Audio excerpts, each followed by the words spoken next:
नमस्ते दोस्तों, स्वागत है आपका आर के नोवेल में। इस नोवेल का पूरा श्रेय मूल लेखक को जाता है। अगर आपको यही नोवेल पसंद आए तो कृपया करके लाइक एंड सब्सक्राइब करें। डिस्क्लेमर, यह वीडियो केवल मनोरंजन और शैक्षणिक उद्देश्यों के लिए बनाया गया है। इस उपन्यास में सभी नाम, पात्र, व्यवसाय, स्थान, घटनाएं सभी लेखक की कल्पना की उपज है। 53% थी।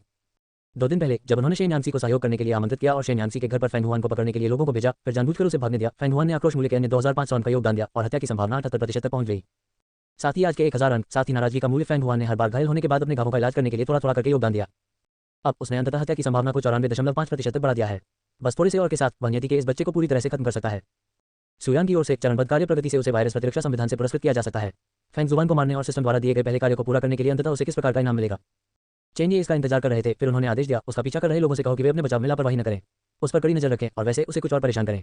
क्या उसने कुछ चुराया? नहीं। आप समय समय पर पुलिस के पास जा सकते हैं और उसे पकड़ सकते हैं, लेकिन सावधान रहें, उसे भागने का मौका दें, वास्तव में उन्हें उसे पकड़ने न दें। इसके अलावा अगर उसे ये चेन से संपर्क करने में परेशानी होती है तो उसकी मदद करना याद रखें। संक्षेप में, वह जो कुछ भी करता है उसे कुछ परेशानी होती है। उसे दुखी करो, लेकिन जो वह करना चाहता है उसे पूरा करने में उसकी मदद करो। हालांकि इस तरह का आदेश अजीब लग रहा था, यहाँ तक कि थोड़ा विरोधाभासी भी। किंजू को पिछले कुछ दिनों में इसकी आदत हो चुकी थी और उसका कोई और प्रश्न पूछने का कोई इरादा नहीं था। वह मुड़कर जाने वाली थी, लेकिन इससे पहले कि वह जा पाती, उसने चेन को कहते हुए सुना, क्या चेन की ओर से कोई खबर है? तियानहाई में कहीं ये चेन को अचानक चीख आ गई। ठीक इसी समय अचानक उसके फोन पर एक टेक्स्ट संदेश भेजा गया। ये चेन ने इसे खोला और सामग्री देखी। मैं आपको किंग्या पर जीत हासिल करने में मदद कर सकता हूँ। संक्षिप्त और सीधा, लेकिन केवल इन कुछ शब्दों ने ये चेन की रुचि को बढ़ा दिया। 29 अध्याय 29 ये चेन फैंग हुआन वास्तव में एक आदमी आत्मा है। हतारंतन हो, ये कौन है? अगले दिन जागने के ठीक बाद झाओ किंग्या को एक फोन आया। आधी नींद में उसे यह पता लगाने में थोड़ा समय लगा कि ये फैंग हुआन बुला रहा था, जबकि वह अभी भी सोच रही थी कि फैंग हुआन को उसकी संपर्क जानकारी कैसे पता चली। पंक्ति के दूसरे छोर पर उसके कुछ शब्द सुनने के बाद उसकी अभिव्यक्ति तुरंत बदल गई। कॉल खत्म होने के बाद भी उसके चेहरे पर अभी भी सदमे और अनिश्चितता के भाव थे। एक पल के लिए सोचने के बाद झाओ किंग्या ने अपना फोन उठाया और शेन यान्सी को फोन किया। फैंग शुआन ने आपसे संपर्क किया। दूसरे छोर पर शेन यान्सी की आलसी आवाज सुनकर झाओ किंग्या तुरंत चिंतित हो गए। सोना बंद करो, क्या समय हो गया है? फैंग हुआन ने कहा कि उन्होंने पाया कि विशेष क्राउन वायरस लोगों को परिवर्तित कर सकता है और उन्हें अलौकिक शक्तियां प्रदान कर सकता है। क्या ये सच है या गलत? बेशक ये सच है, वह आपसे झूठ क्यों बोलेगा? शेन यान्सी ने आश्चर्य से उत्तर दिया। ऐसा प्रतीत होता है कि वह समझ नहीं पा रही थी कि उसने इस पर विश्वास क्यों नहीं किया। उद्धरण चिन्ह उद्धरण चिन्ह। झाओ किंग्या को उसके उदासीन स्वर ने अवाक कर दिया था। एक पल की चुप्पी के बाद उसने चिढ़कर कहा, नहीं, तुम इस तरह की बात से इतने आश्चर्यचकित क्यों दिखते हो? क्योंकि मुझे इसके बारे में पहले से ही पता था, शेन यान्सी ने अधीरता से कहा। अगर कुछ और है तो जल्दी करो और कहो, मैं सोने की कोशिश कर रहा हूँ। फैंग हुआन ने कहा कि ये चेन वायरस से संक्रमित होने वाले पहले लोगों में से एक था, लेकिन वह एक राक्षस में परिवर्तित नहीं हुआ। इसके बजाय वह सफलतापूर्वक विकसित हुआ और एक अलौकिक क्षमता प्राप्त की। अब ये चेन क्षमता उपयोगकर्ताओं के रहस्यों को साझा करने के लिए मुझसे मिलना चाहता है। क्या मुझे जाना चाहिए? झाओ किंग्या ने झिझक महसूस करते हुए पूछा। अगर यह उसके ऊपर होता तो वह निश्चित रूप से नहीं जाती। हालांकि वह वास्तव में इस विशेष क्राउन वायरस और तथाकथित अलौकिक क्षमता में बहुत रुचि रखती थी जो संक्रमण के बाद विकसित हुई। ये चेन ने उसे घृणा की और वह उसे बिल्कुल भी नहीं देखना चाहती थी। हालांकि ये देखते हुए कि शेन यान्सी ने कल उसे कहा था कि वह फैंग हुआन की शर्तों से सहमत होने की पूरी कोशिश करे, उसने पूछने के लिए कॉल किया। जाओ, तुम क्यों नहीं जाओगे? शेन यान्सी तुरंत उत्तेजित हो गए। अभी मैं जिस एकमात्र योग्यता उपयोगकर्ता को जानता हूँ उसकी स्थिति बहुत ऊंची है और मैं उसका अध्ययन नहीं कर सकता। आप ये चेन के पास जाएं और मुझे कुछ शोध सामग्री दिलवाएं। और फिर क्या? झाओ किंग्या ने चिढ़कर जवाब दिया। आप कल बहुत गंभीर थे जब आपने मुझे फैंग जुबान की सभी शर्तों पर सहमत होने के लिए कहा था। मेरे सहमत होने के बाद निश्चित रूप से कुछ ऐसा है जो आपको मुझसे करने की जरूरत है। ये सुनकर शेन यान्सी ने एक पल के लिए सोचा और फिर कहा, यदि आप कर सकते हैं तो फैंग हुआन से क्षमता उपयोगकर्ताओं के बारे में उनकी कुछ अंतर्दृष्टि जानने का प्रयास करें। संक्षेप में, उस संबंध में और अधिक जानने का प्रयास करें। आपको अपनी सुरक्षा के बारे में चिंता करने की जरूरत नहीं है। उन्हें आपके साथ कुछ नहीं करना चाहिए और कोई आपकी रक्षा कर रहा है, इसलिए चिंता न करें। अच्छा, फिर ठीक है। हालांकि झाओ किंग्या थोड़ी चिंतित थी, उसने दांत पीसकर सहमति व्यक्त की। शेन यान्सी, जो जिनफेंग समूह मुख्यालय में एक लग्जरी अतिथि कक्ष में रह रही थी, कॉल खत्म होते ही बिस्तर से उठ गई, जल्दी से नहाया, अपने कपड़े बदले और उत्साह से चेनिये के कार्यालय की ओर भागी। वांगजियांग मंडप। दोपहर के समय झाओ किंग्या, जो इस अवसर के लिए विशेष रूप से तैयार हुई थी, उस स्थान पर पहुंची जहां उसने फैंग हुआन से मिलने की व्यवस्था की थी। वांगजियांग पवेलियन तियानहाई के सबसे महंगे रेस्तरां में से एक है, जिसकी प्रति व्यक्ति औसत लागत लगभग 10,000 है। सच कहूं तो जब उसने पहली बार इस स्थान के बारे में सुना तो वह थोड़ा आश्चर्यचकित हुई। आखिरकार उसकी धारणा में ये चेन हमेशा एक अविश्वसनीय रूप से सामान्य व्यक्ति रही थी। उसके लिए ऐसी जगह पर भोजन करने के लिए पैसे जुटाना संभव था। और फैंग शुआन, यह आदमी किसी गुट से भाग रहा था, थका हुआ और हताश। वह इतना गंभीर रूप से घायल हो गया था कि उसने अस्पताल या क्लिनिक में जाने की भी हिम्मत नहीं की, केवल शेन यान्सी के संपर्कों पर भरोसा करते हुए इलाज के लिए प्रार्थना की।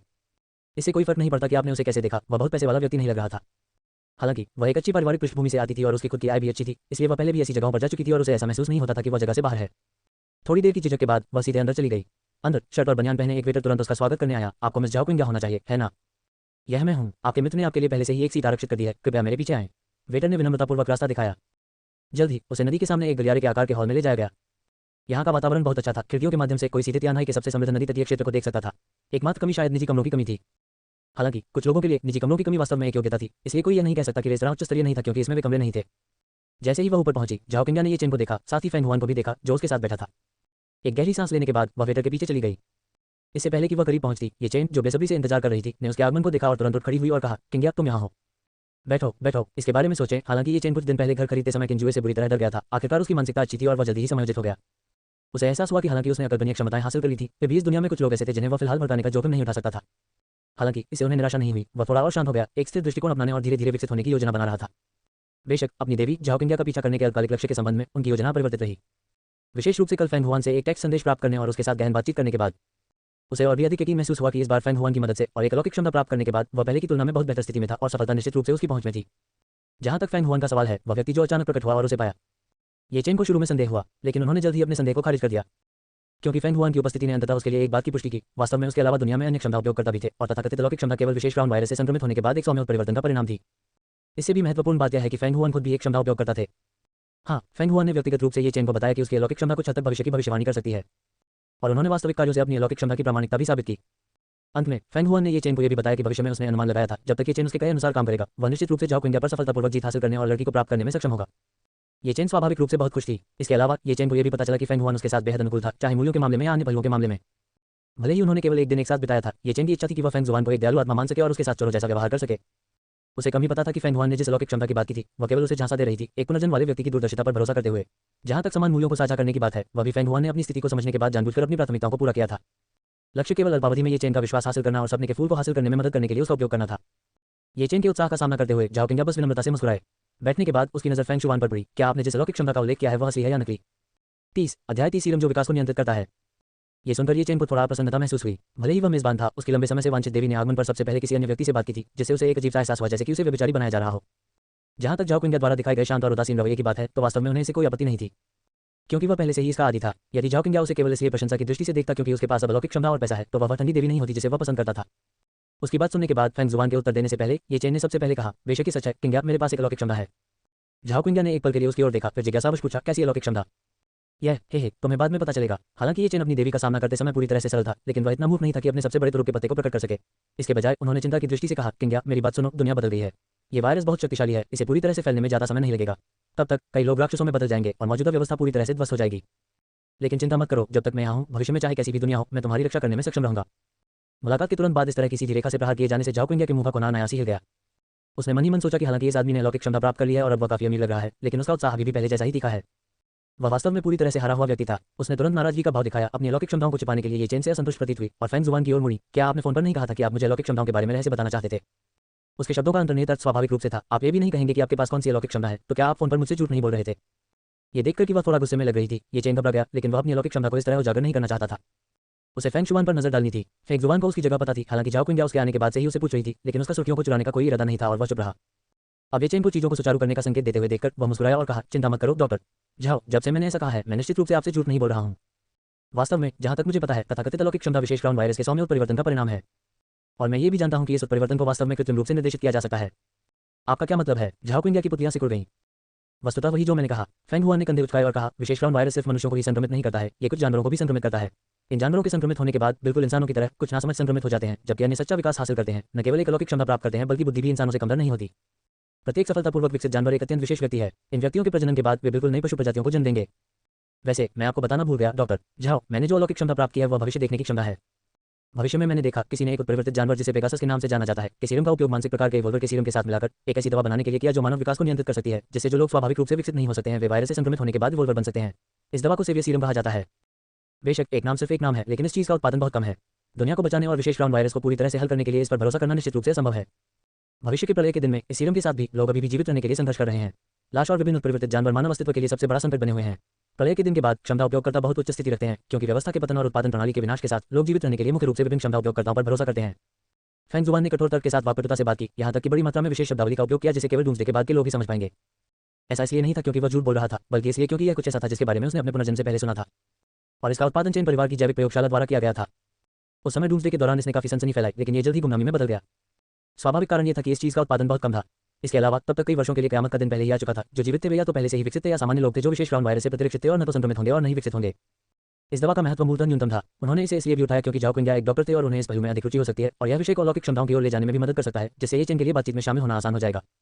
आपका मतलब है कि अगर हम अभी इस सीरम का उत्पादन करते हैं तो हम बड़े पैमाने पर क्षमता उपयोगकर्ताओं का उत्पादन कर सकते हैं? झाओकिंग्या को तुरंत मुख्य बिंदु मिल गया। ये सही है, लेकिन ये बहुत कठिन है और पर्याप्त समय नहीं है। फेंग जुआन ने कुछ अफसोस के साथ अपना सिर हिलाया। इस दुनिया का भविष्य अभी भी शक्तिशाली क्षमता वाले उपयोगकर्ताओं के हाथों में है जो स्वाभाविक रूप से विकसित होते हैं।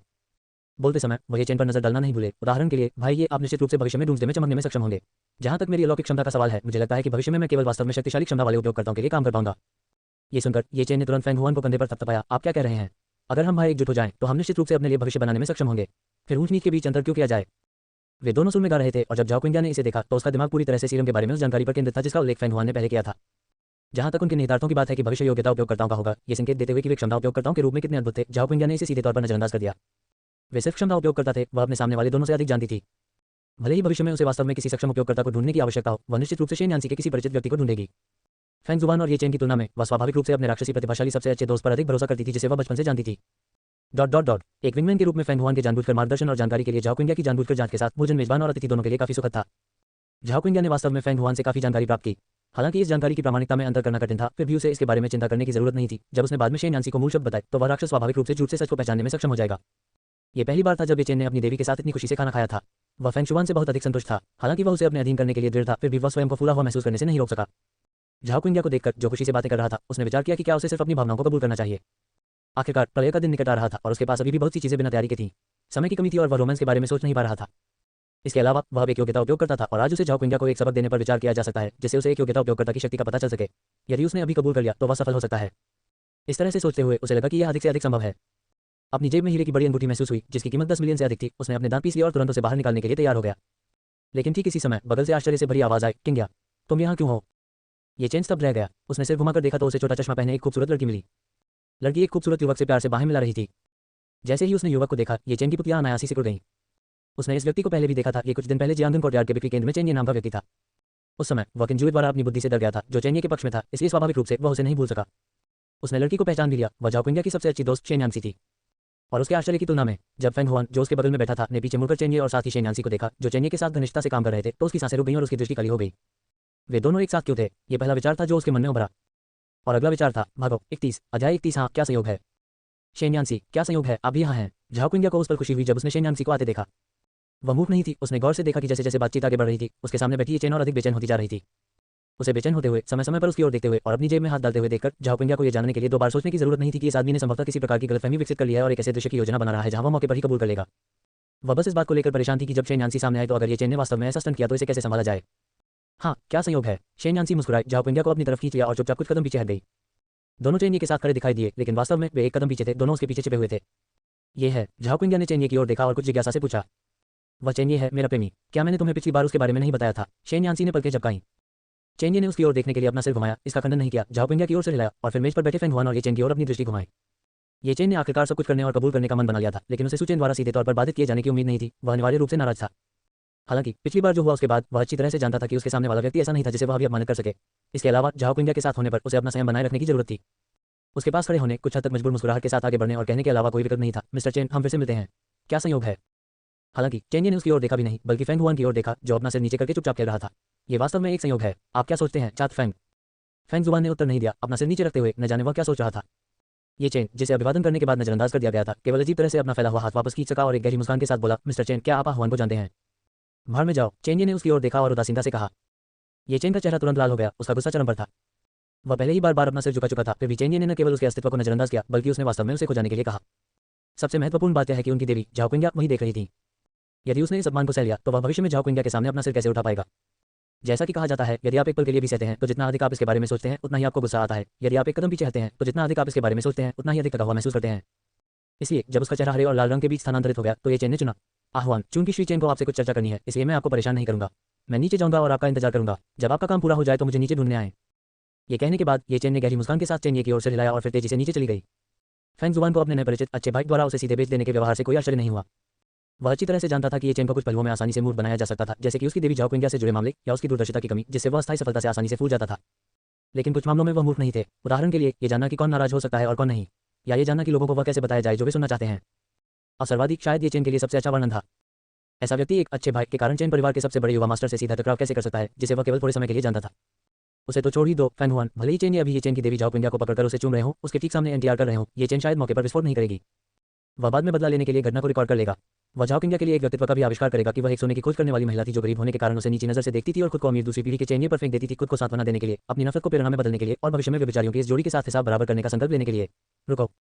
ये सोचते हुए फेंग जुआन अचानक रुक गया। उसे लगा कि यह पूरा परिदृश्य अजीब तरह से परिचित लग रहा था, हालांकि उसे याद नहीं आ रहा था कि उसने इसे पहले कहाँ देखा था।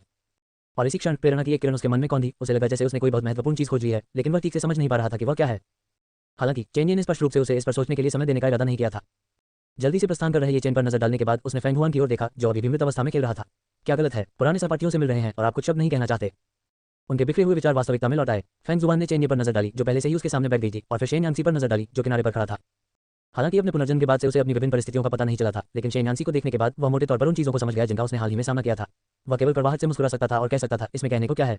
यदि तुम मुझे मारना चाहते हो या मुझे तराशना चाहते हो तो जो चाहो करो। उन्होंने कहा। स्वाभाविक रूप से उनका आत्मसमर्पण करने का कोई इरादा नहीं था। बोलते समय अपने सामने बैठे चेन्ये को देखकर वह पहले से ही गणना कर रहा था कि अगर उसने कोई कदम उठाया तो चेन्ये को सफलतापूर्वक बंधक बनाने और भागने का कितना मौका है। हालांकि उसने पहले से ही चेन्ये को आते देख भागने का मन बना लिया था, लेकिन जब उसने ऊपर देखा तो उसे एहसास हुआ कि इस पूरे रेस्टोरेंट में उनकी टेबल के अलावा और कोई नहीं था। यहाँ तक कि वह वेटर भी कहीं नजर नहीं आ रहा था जिसने कुछ देर पहले ही उनके व्यंजन परोसे थे। कई बार लोगों की कमी और चुप्पी का मतलब सुरक्षा नहीं होता। इसके विपरीत इसका मतलब यह हो सकता है कि पहले ही जाल बिछा दिया गया था और आसपास का क्षेत्र साफ कर दिया गया था। और वह फेंग हुआन वह वस्तु थी जिसे इस जाल को पकड़ना था। उसे यह जानने के लिए दोबारा सोचने की जरूरत नहीं पड़ी कि शायद इस समय उस पर दर्जनों बंदूकें तानी हुई थी। एक बार जब उसने कोई असामान्य हरकत की तो उसे तुरंत छलनी में बदल दिया जाएगा। यही कारण है कि वह अब तक मौके का फायदा उठाकर जवाबी उपाय सोचने के लिए वहीं बैठा था। हालांकि बहुत देर तक सोचने के बाद भी उसे समझ नहीं आया कि इस बार कैसे बचना है, लेकिन अच्छी खबर यह थी कि चेन्ये ने वास्तव में सीधे उसके सामने बैठने की हिम्मत की, जब तक वह चेन परिवार के सबसे बुजुर्ग युवा मास्टर को पकड़ सकता था। फेंग हुआन को इसमें कोई संदेह नहीं था कि वह आसानी से यहाँ से भाग सकता है। जैसा मैं चाहूँ वैसा करो। सचमुच। चेन्ये ने भौहें उठाई। फेंग जुआन के हाथ पर नजर डालते हुए, जो टेबल चाकू के और करीब आता जा रहा था, उसने मोटे तौर पर इस आदमी के इरादे का अनुमान लगाया, लेकिन उसका उसे रोकने का कोई इरादा नहीं था। बेशक ये सच है, चेन परिवार बहुत बड़ा है, मेरे पास वापस लड़ने के लिए बिल्कुल भी जगह नहीं है, फेंग हुआन ने कड़वी मुस्कान के साथ कहा। हालांकि जैसे ही उसके मुंह से ये शब्द निकले, फेंग हुआन, जो एक सेकंड पहले ही इस्तीफा देने का अभिनय कर रहा था, ने अचानक हमला कर दिया। उसका दाहिना हाथ तुरंत एक सांप की तरह निकला। उसने उसके सामने टेबल चाकू को कसकर पकड़ लिया और फिर सीधे चेन्ये की ओर वार किया। मरना निसंदेह फेंग हुआन जीवित रहते हुए थका नहीं था। स्वाभाविक रूप से उसका वास्तव में चेन्ये को मारने का इरादा नहीं था। हालांकि वह चिल्लाया, मरो। ब्लेड स्पष्ट रूप से चेन्ये की बांह पर लक्षित था। इरादा इससे अधिक स्पष्ट नहीं हो सकता था। खुद को ज्यादा आंकना। एक हल्की आंख के साथ फेंग जुआन ने जो चाकू उसकी बांह की ओर मारा था वह अंततः जमीन पर उतरने में विफल रहा। ब्लेड चेन्ये से 10 सेंटीमीटर से भी कम दूरी पर लगातार रुक गया। आग की लिपटों में लिपटी एक हथेली फेंग हुआन की कलाई पर मजबूती से बंधी हुई थी। आप एक योग्यता उपयोग करता। फेंग हुआन ने चेन्ये के हाथ की ओर देखा, जो आग की लिपटों में लिपटा हुआ था। उसकी अभिव्यक्ति डरावनी थी।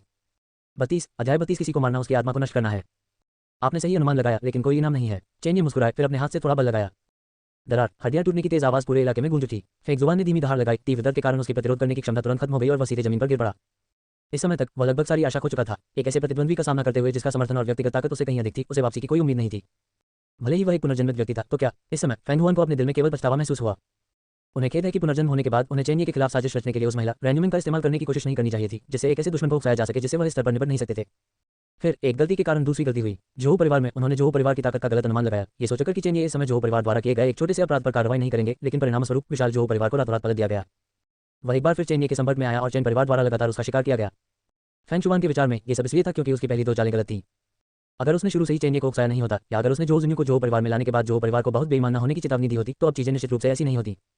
इस समय उसके हृदय में अंतहीन पश्चाताप भर गया और पश्चाताप से परे कुछ लाचारी भी थी। इसके लिए कोई सहायता नहीं थी। हालांकि वह एक पुनर्जन्मित व्यक्ति था, लेकिन उसके पिछले जीवन के प्रलय के दिन उसकी स्थिति बहुत कम थी। चेन्ये जैसे बड़े शॉट के साथ उसका कभी कोई संपर्क नहीं रहा था। उसे दूसरे पक्ष के बारे में कुछ भी नहीं पता था और उसे इस बात का भी अंदाजा नहीं था कि चेन्ये कितना डरावना था। अरे अंतर बहुत बड़ा है। एक गलती दूसरी गलती की ओर ले जाती है। ये रणनीति की विफलता नहीं है।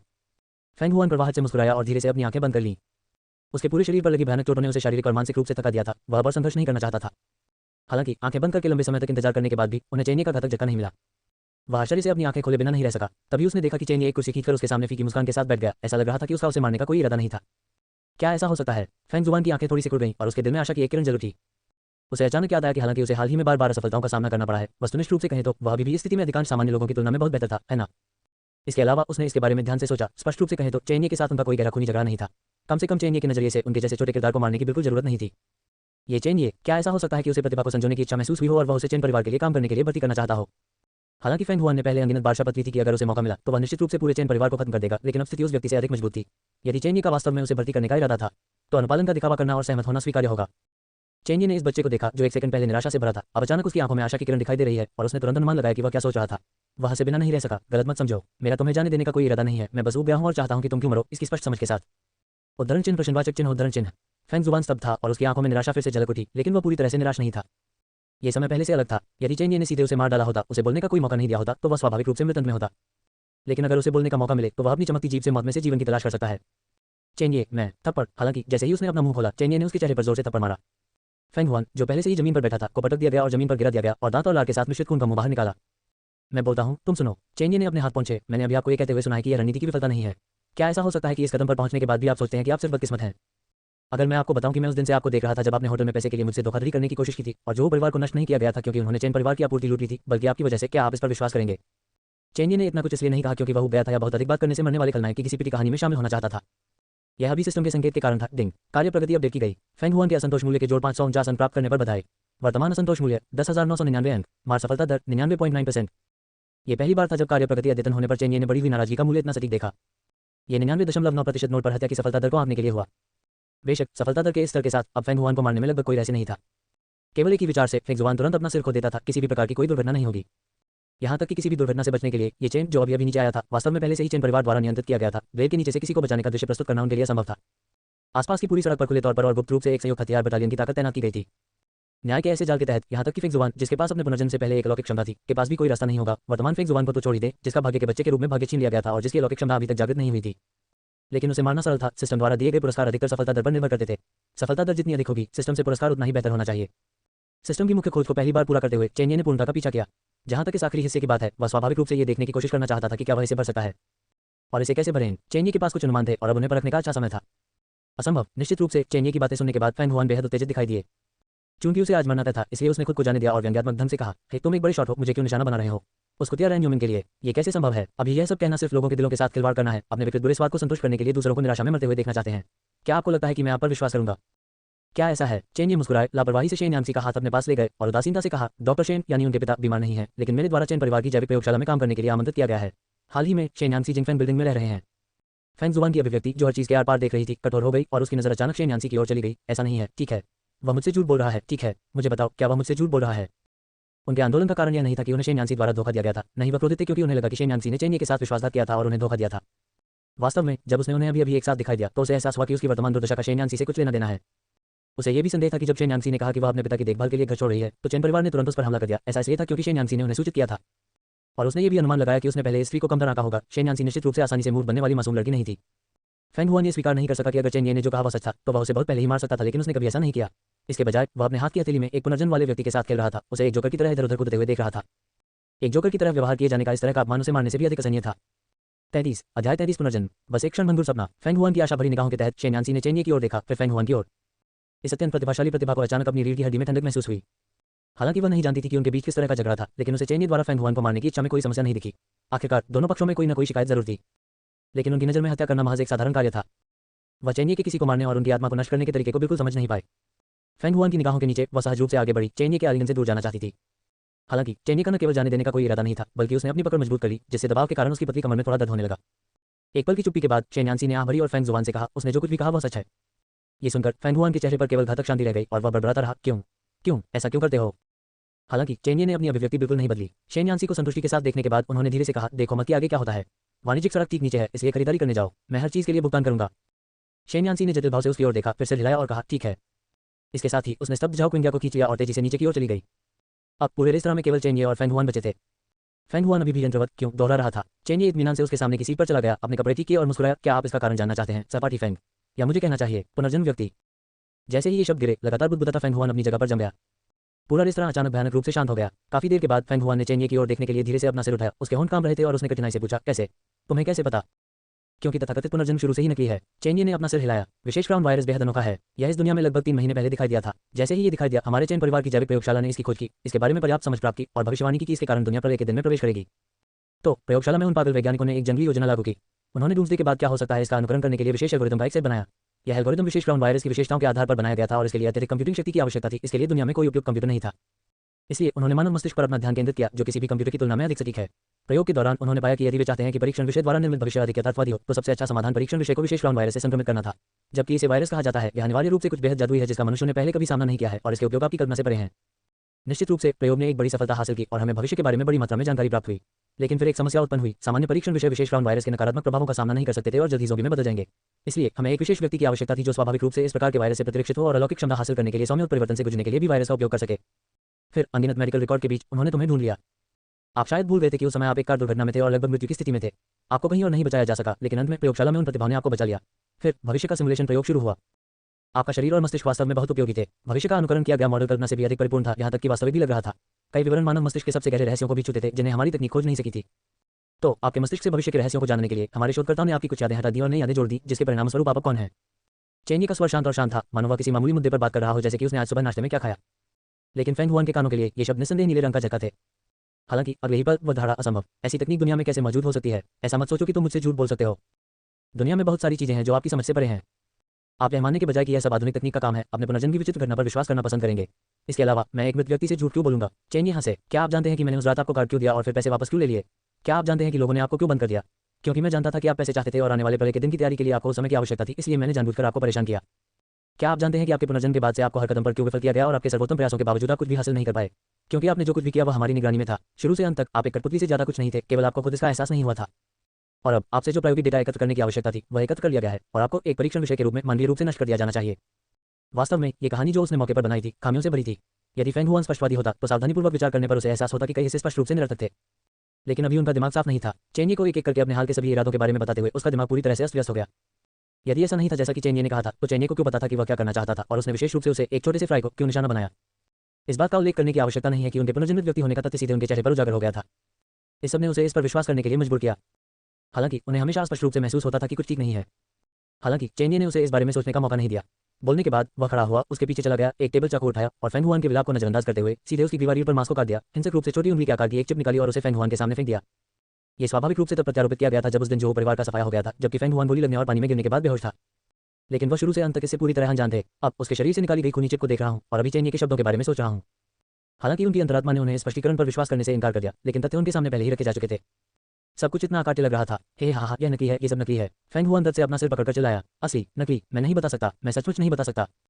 मुझे मार डालो, मुझे मार डालो। उद्धरण चिन्ह डॉट डॉट डॉट उद्धरण चिन्ह। डिंग, कार्य प्रगति अपडेट की गई। बधाई हो, आपने फेंग हुआन के आक्रोश मूल्य का जोड़ 1 अंक प्राप्त किया है। वर्तमान आक्रोश मूल्य 11,000 अंक। मार सफलता दर 100%। सिस्टम प्रॉम्प्ट को देखते हुए चेन्ई अपने मुंह के कोने को मोड़ने से खुद को नहीं रोक सके। उनकी आंखों में उत्साह की झलक झलक रही थी, जैसा कि अपेक्षित था। बूम, चिलचिलाती लपटें भड़क उठी। प्रचंड आग में फेंग हुआन, जिसकी आंखें मृत हवा से भरी हुई थी, ने आखिरकार राहत की अभिव्यक्ति प्रकट की। 34 अध्याय 34 मार डालो, उदार इनाम। डिंग, नियति के बच्चे फेंग शुआन को मारने और सिस्टम मिशन को पूरा करने के लिए मेजबान को बधाई। मेजबान को मूल पुरस्कार प्राप्त करने के लिए बधाई। अलौकिक क्षमता, स्वर्गीय नेत्र। 100% हत्या की सफलता दर का पता लगाने की पुष्टि की गई। अतिरिक्त पुरस्कारों की गणना की जा रही है। अतिरिक्त पुरस्कार प्राप्त करने के लिए मेजबान को बधाई। संविधान जोड़ 10, मानसिक शक्ति जोड़ 10, क्षमता जागृति सीरम गुना 100, पुनर्जन्म व्यक्ति स्मृति खंड गुना 1। भड़कती लपटें धीरे धीरे बुझ गईं। फेंग जुबान पहले ही राख के ढेर में बदल चुका था और दुनिया में उसका कोई निशान नहीं बचा था। और चेन्ई की हत्या का इनाम आखिरकार आ गया था। इसे निकालने का चुनाव करने के बाद वह एक अजीब उतार चढ़ाव से घिरा हुआ था। जब यह उतार चढ़ाव समाप्त हो गया तो उसने फिर से अपनी आंखें खोली और उसकी आंखों में प्रकाश की एक सुनहरी धारा झिलमिला उठी। सुनहरी रोशनी चमकी और गायब हो गई, जल्दी ही सामान्य स्थिति में लौट आए। हालांकि चेन्ई इस नई अलौकिक क्षमता से बहुत संतुष्ट थे। पहले उसकी अलौकिक क्षमता संप्रभु अग्नि, विस्फोटक और भयंकर थी, जो सब कुछ जला देती थी। यह अलौकिक क्षमता की हत्या का एक चरम प्रकार था। लेकिन अन्य पहलुओं में इसमें कुछ कमी थी। एक बार जब उनका सामना अजीब क्षमताओं वाले कुछ योग्यता उपयोगकर्ताओं से हुआ तो मूर्ख बनना और दूसरों की हथेलियों में खेला जाना आसान था। बिल्कुल वैसे ही ये चेन्ई अभी तक निश्चित नहीं था कि उसकी अलौकिक क्षमता क्या थी, लेकिन वह मोटे तौर पर अनुमान लगा सकता था कि यह सीधे मुकाबले में मजबूत होने के बजाय किसी प्रकार की मानसिक अलौकिक क्षमता थी। आखिरकार अगर वह केवल लड़ने में ही कुशल होता तो इतने कम समय में इतना पैसा नहीं जुटा पाता। यह कहना कठिन है कि इस प्रकार की अलौकिक क्षमता बाद में किस हद तक विकसित हो सकती है। यह मानसिक नियंत्रण या भ्रम पैदा करने जैसी क्षमताओं में भी विकसित हो सकता है। स्वर्गीय नेत्र प्राप्त करने से पहले चेन्ई की अपनी संप्रभु अग्नि अलौकिक क्षमता के साथ यदि उसे ऐसी क्षमता वाले उपयोगकर्ता का सामना करना पड़ा तो वह निसंदेह एक बड़े नुकसान में होगा। लेकिन अब यह अलग था। स्वर्गीय आंख की सबसे बड़ी विशेषता झूठ के माध्यम से देखना था, और वह अत्यधिक शक्तिशाली मानसिक हमलों को अंजाम देने के लिए स्वर्गीय नेत्र अलौकिक क्षमता का भी उपयोग कर सकता है। दूसरे शब्दों में, स्वर्गीय नेत्र के साथ उसे अब एक मानसिक प्रकार की क्षमता वाला उपयोगकर्ता माना जा सकता है और ऐसी अलौकिक क्षमताओं के शीर्ष स्तर पर एक व्यक्ति माना जा सकता है। इससे भी अधिक अपमानजनक बात यह थी कि मानसिक हमले और बचाव के तरीकों के अलावा स्वर्गीय नेत्र अलौकिक क्षमता भी अपने आप में एक ठोस प्रत्यक्ष लड़ाकू हत्या अलौकिक क्षमता थी। लेज़र आंखों के समान विधियां केवल मूल बातें थीं। यदि भविष्य में उसकी मानसिक शक्ति पर्याप्त होती तो यह चीज एक ही नजर में लोगों की जान भी ले सकती थी। फेंग हुआन को मारने के लिए एक बुनियादी इनाम के रूप में चेन्ई काफी संतुष्ट था और यह उन सभी प्रयासों के लायक था जो उसने इन दिनों पुनर्जन्म वाले व्यक्ति फेंग हुआन के साथ काम करने में बिताए थे। और अतिरिक्त पुरस्कारों ने चेन्ई के प्रयासों को व्यर्थ नहीं जाने दिया। संविधान जोड़ 10 और मानसिक शक्ति जोड़ 10 को समझना आसान था। ये दोनों स्वाभाविक रूप से पूरक थे, अलौकिक क्षमताओं की ताकत और स्थिरता से संबंधित थे और सीधे एक क्षमता उपयोगकर्ता की युद्ध शक्ति को प्रभावित करते थे। अलौकिक क्षमताओं में स्वयं ताकत के भेद थे, लेकिन कमजोर क्षमताओं वाले क्षमता उपयोगकर्ता, जब तक कि उनका संविधान और मानसिक शक्ति उत्कृष्ट थी, स्वाभाविक रूप से शक्तिशाली अलौकिक क्षमताओं वाले लोगों को जवाबी कार्रवाई करने में असमर्थ नहीं थे। और इन दो आंकड़ों के लिए एक सामान्य व्यक्ति के लिए सीमा 1 है। एक बार के जोड़ 1 0 का मतलब सिर्फ यह नहीं था कि युद्ध क्षमता 10 सामान्य लोगों से लड़ने में सक्षम होने तक बढ़ गई थी। सिस्टम में संख्याओं में प्रस्तुत इस प्रकार का डेटा कोई साधारण जोड़ नहीं था, बल्कि किसी सूत्र के अनुसार गणना की गई थी। उदाहरण के लिए, चेन्ई द्वारा पहले सॉवरेन फायर जगाने के बाद उनका संविधान 7.8 तक पहुंच गया था, लेकिन उस समय एक मूवी की शक्ति पहले से ही 3 टन से अधिक हो गई थी। अकेले 7 या 8 लोगों को छोड़ दें, भले ही यह संख्या 10 से गुना हो जाए, 70 या 80 लोगों का सामना करते हुए बिना हथियारों के और नंगे हाथों चेन्ई के लिए इन लोगों को पीट कर मार डालना आसान होगा।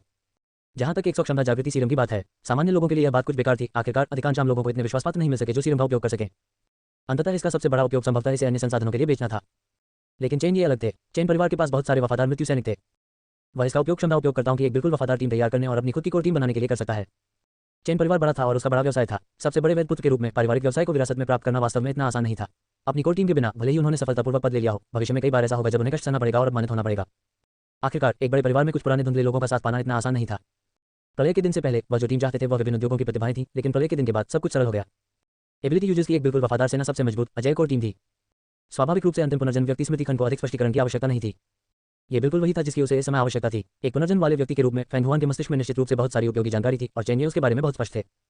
लेकिन वह तब तक इंतजार नहीं कर सकता था जब तक कि वह फैंग जुआन से निपटने से पहले उसके मस्तिष्क की सारी जानकारी न निकाल ले। कौन जानता था कि इसमें कितना समय लगेगा। सीधे शब्दों में कहें तो अब जब सिस्टम ने पुनर्जन्म वाले व्यक्ति की स्मृति का टुकड़ा दे दिया है तो यह चेन को कुछ हद तक भविष्य के बारे में अधिक जानकारी प्राप्त करने की अनुमति भी दे सकता है, जिससे जानकारी की कमी पूरी हो जाएगी। मेजबान चेन ये संविधान 18 मानव सीमा 1 है। मानसिक शक्ति 22.7 मानव सीमा 1 है। विशेष क्षमता संप्रभु अग्नि दिव्य अग्नि के रूप में भी जाना जाता है, जिसका नाम शांतमयी है। स्वर्गीय नेत्र सत्य का पता लगाने के लिए झूठ के माध्यम से देखना, राक्षसों को वश में करना और आक्रमणकारियों को शांत करना। आइटम क्षमता जागृति सीरम गुना 100 पुनर्जन्म व्यक्ति स्मृति खंड गुना 1।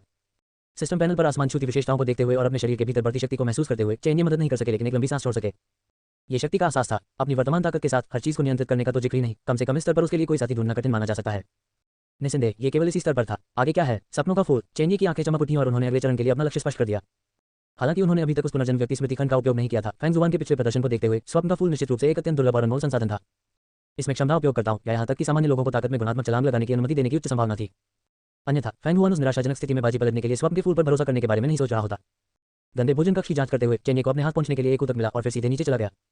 स्वाभाविक रूप से कोई न कोई यहाँ के परिणाम को संभालेगा, उसे इसके बारे में चिंता करने की जरूरत नहीं थी। जैसे ही वह पहली मंजिल पर पहुंचा उसने ये चेन को देखा, जिसे चेन परिवार के सुरक्षा विभाग के सैनिकों के एक समूह ने हिरासत में लिया था और किंजुए भी उसे देख रहा था। चेन को नीचे आते देख किंजू को काफी राहत महसूस हुई। हालांकि इससे पहले कि वह कुछ बोल पाती, चेन ने अपना हाथ लहराया और उसे संकेत दिया कि बाद में जब वे वापस आए तो जो भी हो उस बारे में बात करें। फिर वह सीधे ये चेन के पास चला गया। सिस्टम पैनल पर धीरे धीरे एक संकेत दिखाई दिया। डिंग मिशन प्रगति को पुनर्गठित किया गया। आपने ये चेन के असंतोष मूल्य के 500 अंक प्राप्त किए हैं। वर्तमान असंतोष मूल्य 600 अंक है। हत्या की सफलता दर 6% है। यह शायद इस आदमी द्वारा उत्पन्न आक्रोश का भाव था, क्योंकि उसने पहले उसे विस्फोट से मार डाला था और फिर उसे हिरासत में ले लिया था। चेन ने उसकी ओर देखा और मुस्कुराया। क्या फैंग जुआन आपका दोस्त है? ये सुनकर ये चेन ने तुरंत कहा, महाप्रबंधक चेन, मैं उनसे 2 दिन पहले ही मिला था। हमें दोस्त नहीं माना जा सकता। ये सच है या नहीं, ये तय करना आपका काम नहीं है। फैंग हुआन ने कानून और अनुशासन का उल्लंघन किया, लोगों के दिलों को उकसाया और अब उसे मार दिया गया है। चूंकि आप उसके इतने करीब थे, इसलिए हमारी जांच में सहयोग करना आपका दायित्व है। चेन ने उसकी ओर देखा और उदासीनता से कहा, उसे दूर ले जाओ। 35 अध्याय 35 लक्ष्य ये चेन। डिंग कार्य प्रगति अद्यतन की गई। आपने ये चेन से आक्रोश मूल्य के 800 अंक प्राप्त किए हैं।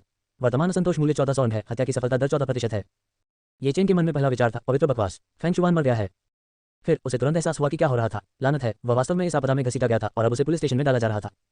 यदि यह सामान्य समय होता तो इससे कोई फर्क नहीं पड़ता। उसके पास पैसे की कमी नहीं थी, उसे काम करने की जरूरत नहीं थी और जेल में बंद होना बस समय की बर्बादी होगी। उसने नहीं सोचा था कि चेन उसे अन्य लोगों के साथ मार डालेगा। लेकिन अब ऐसा नहीं चलेगा। धिक्कार है, कयामत का दिन जल्द ही आने वाला है। यदि ऐसा होने पर उसे पुलिस स्टेशन में बंद कर दिया जाए तो क्या यह एक गतिरोध नहीं होगा? ये चेन कुछ कहना चाहता था, लेकिन चेन की पीठ पर नजर डालने के बाद उसने उन शब्दों को निगल दिया जो उसके होठों तक पहुंच चुके थे।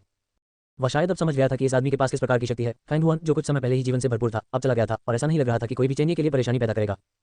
उसे मिशन में शामिल करने से शायद चेन पर ज्यादा फर्क नहीं पड़ा, और अगर उसने अब बोलने और उसे उकसाने की हिम्मत की तो उसे अपनी जान का डर था। उसका दिमाग तेज हो गया और ये चेन ने तुरंत एक जवाबी उपाय के बारे में सोचा। वह बिल्कुल भी पुलिस स्टेशन नहीं जा सकता था। अब उसके पास एक अलौकिक क्षमता थी। अगर वह पहले किंजू से नहीं डरा होता तो ये लोग उसे पकड़ नहीं पाते। इसलिए बाद में जब आसपास कम लोग होते तो वह भागने का मौका ढूंढ लेता। वे उसके लिए वारंट निकालें, इससे कोई फर्क नहीं पड़ता। वैसे भी बहुत अच्छे दिन नहीं बचे थे और कयामत का दिन जल्द ही आने वाला था। इसके अलावा तियानहाई में पहले से ही कुछ अराजकता दिखाई देने लगी थी और अधिकारी पहले से ही हर जगह आग बुझाने में इतने व्यस्त थे कि उनके पास उससे निपटने के लिए समय नहीं था।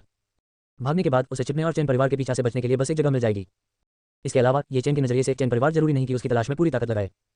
आखिरकार प्रलय का दिन निकट आने के साथ उस जैसा बड़ा परिवार निश्चित रूप से अपनी सारी ऊर्जा इसकी तैयारी पर केंद्रित कर रहा होगा। उनके जैसे प्रासंगिक व्यक्ति की तलाश में जनशक्ति और संसाधन क्यों बर्बाद करें? उन्होंने शायद उसे सिर्फ इसलिए पकड़ लिया क्योंकि वह फैंग हुआन के साथ था। मन में एक योजना के साथ ये चेन ने तुरंत राहत की सांस ली और उसकी अभिव्यक्ति थोड़ी नर्म हो गई। हालांकि अगले ही पल चेन ने किंजुए से जो सवाल पूछा उसने उसे लगभग फिर से अपना आपा खोने पर मजबूर कर दिया। शेन यांसी कहाँ है? किंजुए ने तुरंत उत्तर दिया, मिस शेन और मिस जाओ खरीदारी के लिए बाहर गई हैं। हमारे लोग उनके साथ हैं। मैं पहले वापस जा रहा हूँ। जाओ किंग मुझे बहुत अच्छा एहसास देता है। उसे बाद में मेरे कार्यालय में आने दो। हाँ, उद्धरण चिन्ह डॉट उद्धरण चिन्ह। दोनों के बीच हुई बातचीत में जानबूझकर उनकी आवाजें धीमी नहीं की गई। ये बिल्कुल वैसा ही था जैसे आम लोग इस बात पर चर्चा कर रहे हों कि उन्होंने दोपहर के भोजन में क्या खाया। उनके आसपास मौजूद चेन परिवार के सदस्यों के चेहरे पर कोई अजीब भाव नहीं थे। वास्तव में कई लोगों को लगा कि यह स्वाभाविक था। आखिरकार यह उनका सबसे बड़ा युवा मास्टर था। क्या किसी महिला का उनके कार्यालय में आना वाकई बड़ी बात थी? हालांकि ये चेन जिसे एस्कॉर्ट किया जा रहा था, ये सुनकर बिजली की चपेट में आ गया। उसकी दृष्टि धुंधली हो गई और उसका दिमाग केवल उसे एक वाक्य से भर गया, जाओ किंग मुझे बहुत अच्छा एहसास देता है। क्या वह बाद में मेरे कार्यालय में आई है? जाओ किंग वह देवी थी जिसका उसने सपना देखा था, जिसे उसने अभी तक एक उंगली भी नहीं छुआ था। क्या ऐसा हो सकता है? डिंग कार्य प्रगति अपडेट की गई। आपने ये चेन से आक्रोश मूल्य के 1000 अंक प्राप्त किए हैं। वर्तमान आक्रोश मूल्य 2400 अंक है। हत्या की सफलता दर 24% है। चेन ने पाया कि फैंग हुआन की तुलना में ये चेन से नाराजगी का मूल्य हासिल करना बहुत आसान था। फैंग हुआन एक पुनर्जन्मित व्यक्ति था, हालांकि वह बहुत प्रतिभाशाली नहीं था और ये चेन की तुलना में बहुत कम चतुर था। लेकिन कयामत के दिन से संघर्ष करने के बाद उनकी इच्छाशक्ति बेहद लचीली थी और उन्होंने जो कुछ किया वह अपेक्षाकृत व्यवहारिक था, जैसे कि शक्ति, अधिकार और इसी तरह की चीजें। इस व्यक्ति में असफलताओं के प्रति अत्यधिक उच्च प्रतिरोध क्षमता थी। प्रलय के दिन में जीवित रहने में सक्षम होने का मतलब था कि उसकी मानवता में कमजोरियां असीम रूप से कम हो गई थी। फेक जुबान के लिए महिलाएं और दोस्त जैसी चीजें अपरिहार्य थीं, इसलिए उससे नाराजगी का मूल्य निकालना बहुत मुश्किल था। लेकिन ये चेन अलग थी। वह पहले एक अविश्वसनीय रूप से सामान्य व्यक्ति था। सत्ता हासिल करने के बाद उनका सबसे बड़ा लक्ष्य पैसा कमाना और देवी को प्राप्त करना था। अब जबकि प्रलय का दिन निकट आ रहा था, उसने पैसा कमाने के लक्ष्य को उतना महत्व नहीं दिया। लेकिन जब देवी झाओ किंग्या को पाने के लक्ष्य की बात आई तो उन्होंने कभी हार नहीं मानी। अब जब चेनिये ने एनटीआर को अपने सामने रखा तो वह तुरंत भारी मात्रा में आक्रोश से भर गया। सिस्टम की अधिसूचना सुनकर चेनिये के मुंह पर मुस्कान आ गई। ऐसा लग रहा था कि फैंग हुआन की तुलना में ये चेन से निपटना आसान होगा। निस्संदेह ये केवल वर्तमान परिप्रेक्ष्य से था, बाद में चीजें कैसे घटित होंगी ये देखना अभी बाकी है। इस आदमी का दिमाग फैंग हुआन से बेहतर काम करता था। यदि वह बाद में तालमेल बिठाने में कामयाब हो गया तो उससे निपटना उतना आसान नहीं होगा जितना अब है। अब उससे अधिक नाराजगी पैदा करने के अवसर का लाभ उठाना सबसे अच्छा होगा। हालांकि इस मामले को जल्दबाजी नहीं दी जा सकी। जिनफिंग बिल्डिंग में लौटने के बाद चेनिये अपने कार्यालय नहीं गए बल्कि सीधे सबसे निचले स्तर पर प्रयोगशाला में चले गए। उन्होंने सिस्टम की सूची से क्षमता जागृत करने वाले सीरम की कुछ शीशियां ली और उन्हें अध्ययन के लिए शोधकर्ताओं के समूह में भेज दिया। उनसे यह उम्मीद करना बहुत यथार्थवादी नहीं था कि वे कुछ लेकर आएंगे या कम समय में इस चीज को दोहराएंगे। हालांकि उन्हें इन सीरमों की सुरक्षा और विश्वसनीयता निर्धारित करने देना कोई समस्या नहीं थी। जल्द ही चेनिये को प्रयोगशाला से परिणाम प्राप्त हुए। प्रभावी। यह न केवल प्रभावी था बल्कि प्रभाव भी काफी अच्छा था और प्रभावी होने का समय भी बहुत तेज था। पागल वैज्ञानिकों के उस समूह ने केवल कुछ सरल परीक्षण और जानवरों की तुलना के प्रयोग किए, इससे पहले कि कोई सीधे तौर पर खुद को मौका दे। परिणाम ये हुआ कि उन्हें उसी समय एक अलौकिक क्षमता प्राप्त हो गई और इस व्यक्ति की क्षमता बिल्कुल भी कमजोर नहीं थी। वह वास्तव में पौधों को नियंत्रित कर सकता था, यहाँ तक कि उन्हें स्टील पर भी उगा सकता था। अब ये लड़का वहाँ के शोधकर्ताओं के लिए एक प्रायोगिक विषय बन गया था। ऐसा कहा गया था कि इसने पूरे चेन परिवार की जैविक प्रयोगशाला की अलौकिक क्षमता की समझ को एक नए स्तर पर पहुंचा दिया था। ये पुष्टि करने के बाद कि यह प्रभावी और हानिरहित है, चेनिये ने किंजुए को अपने स्थान पर बुलाया। दफ्तर में नहीं बल्कि अपने आवास पर। यंग मास्टर, मुझे अभी खबर मिली है कि ये चेन परिवहन के दौरान भाग गया है और मैं इसे संभालने की तैयारी कर रहा हूँ। जैसे ही किंजू ने दरवाजे में प्रवेश किया, उसने ये चेन के बारे में चेनिये को जानकारी देने की तैयारी की। वह अच्छी तरह जानती थी कि उसके यंग मास्टर इस मामले को लेकर अधिक चिंतित थे। हालांकि इससे पहले कि वह अपनी बात समाप्त कर पाती, चेनिये ने अपना सिर हिलाया और कहा, यह बस एक छोटी सी बात है, तुम्हें उसके बारे में चिंता करने की जरूरत नहीं है। आओ यहाँ बैठो। जैसे ही वह बोला, उसने अपने बगल के सोफे को थपथपाया। किंजू स्तब्ध रह गई, फिर बहुत स्वाभाविक रूप से बैठ गई और चेनिये के कंधों की मालिश करने के लिए अपने गोरे हाथ बढ़ाए। चेनिये ने कुछ देर तक काले रेशम में लिपटे अपने खूबसूरत पैरों को सहलाया, फिर उदासीनता से कहा, क्या आप एक अलौकिक क्षमता चाहते हैं? एक अलौकिक क्षमता। किंजू के हाथ की हरकतें रुक गईं और फिर उसने कहा, यंग मास्टर जो भी कहेंगे मैं उसे सुनूंगी। चेनिये का हाथ धीरे धीरे ऊपर की ओर बढ़ा। जब वह एक निश्चित स्थान पर पहुंचा तो किंजू कांपने से खुद को नहीं रोक सकी। उसके चेहरे पर लाल रंग की लालिमा दिखाई दी, लेकिन उसने चेनिये की पीठ पर दबाव डालकर पूरा सहयोग भी किया। उसके पीछे की कोमलता को महसूस करते हुए चेनिये मुस्कुराए और क्षमता जागृत करने वाला सीरम उसके हाथ में रख दिया। इसका प्रयोग करें, एक इंट्रामस्क्यूलर इंजेक्शन काम करेगा।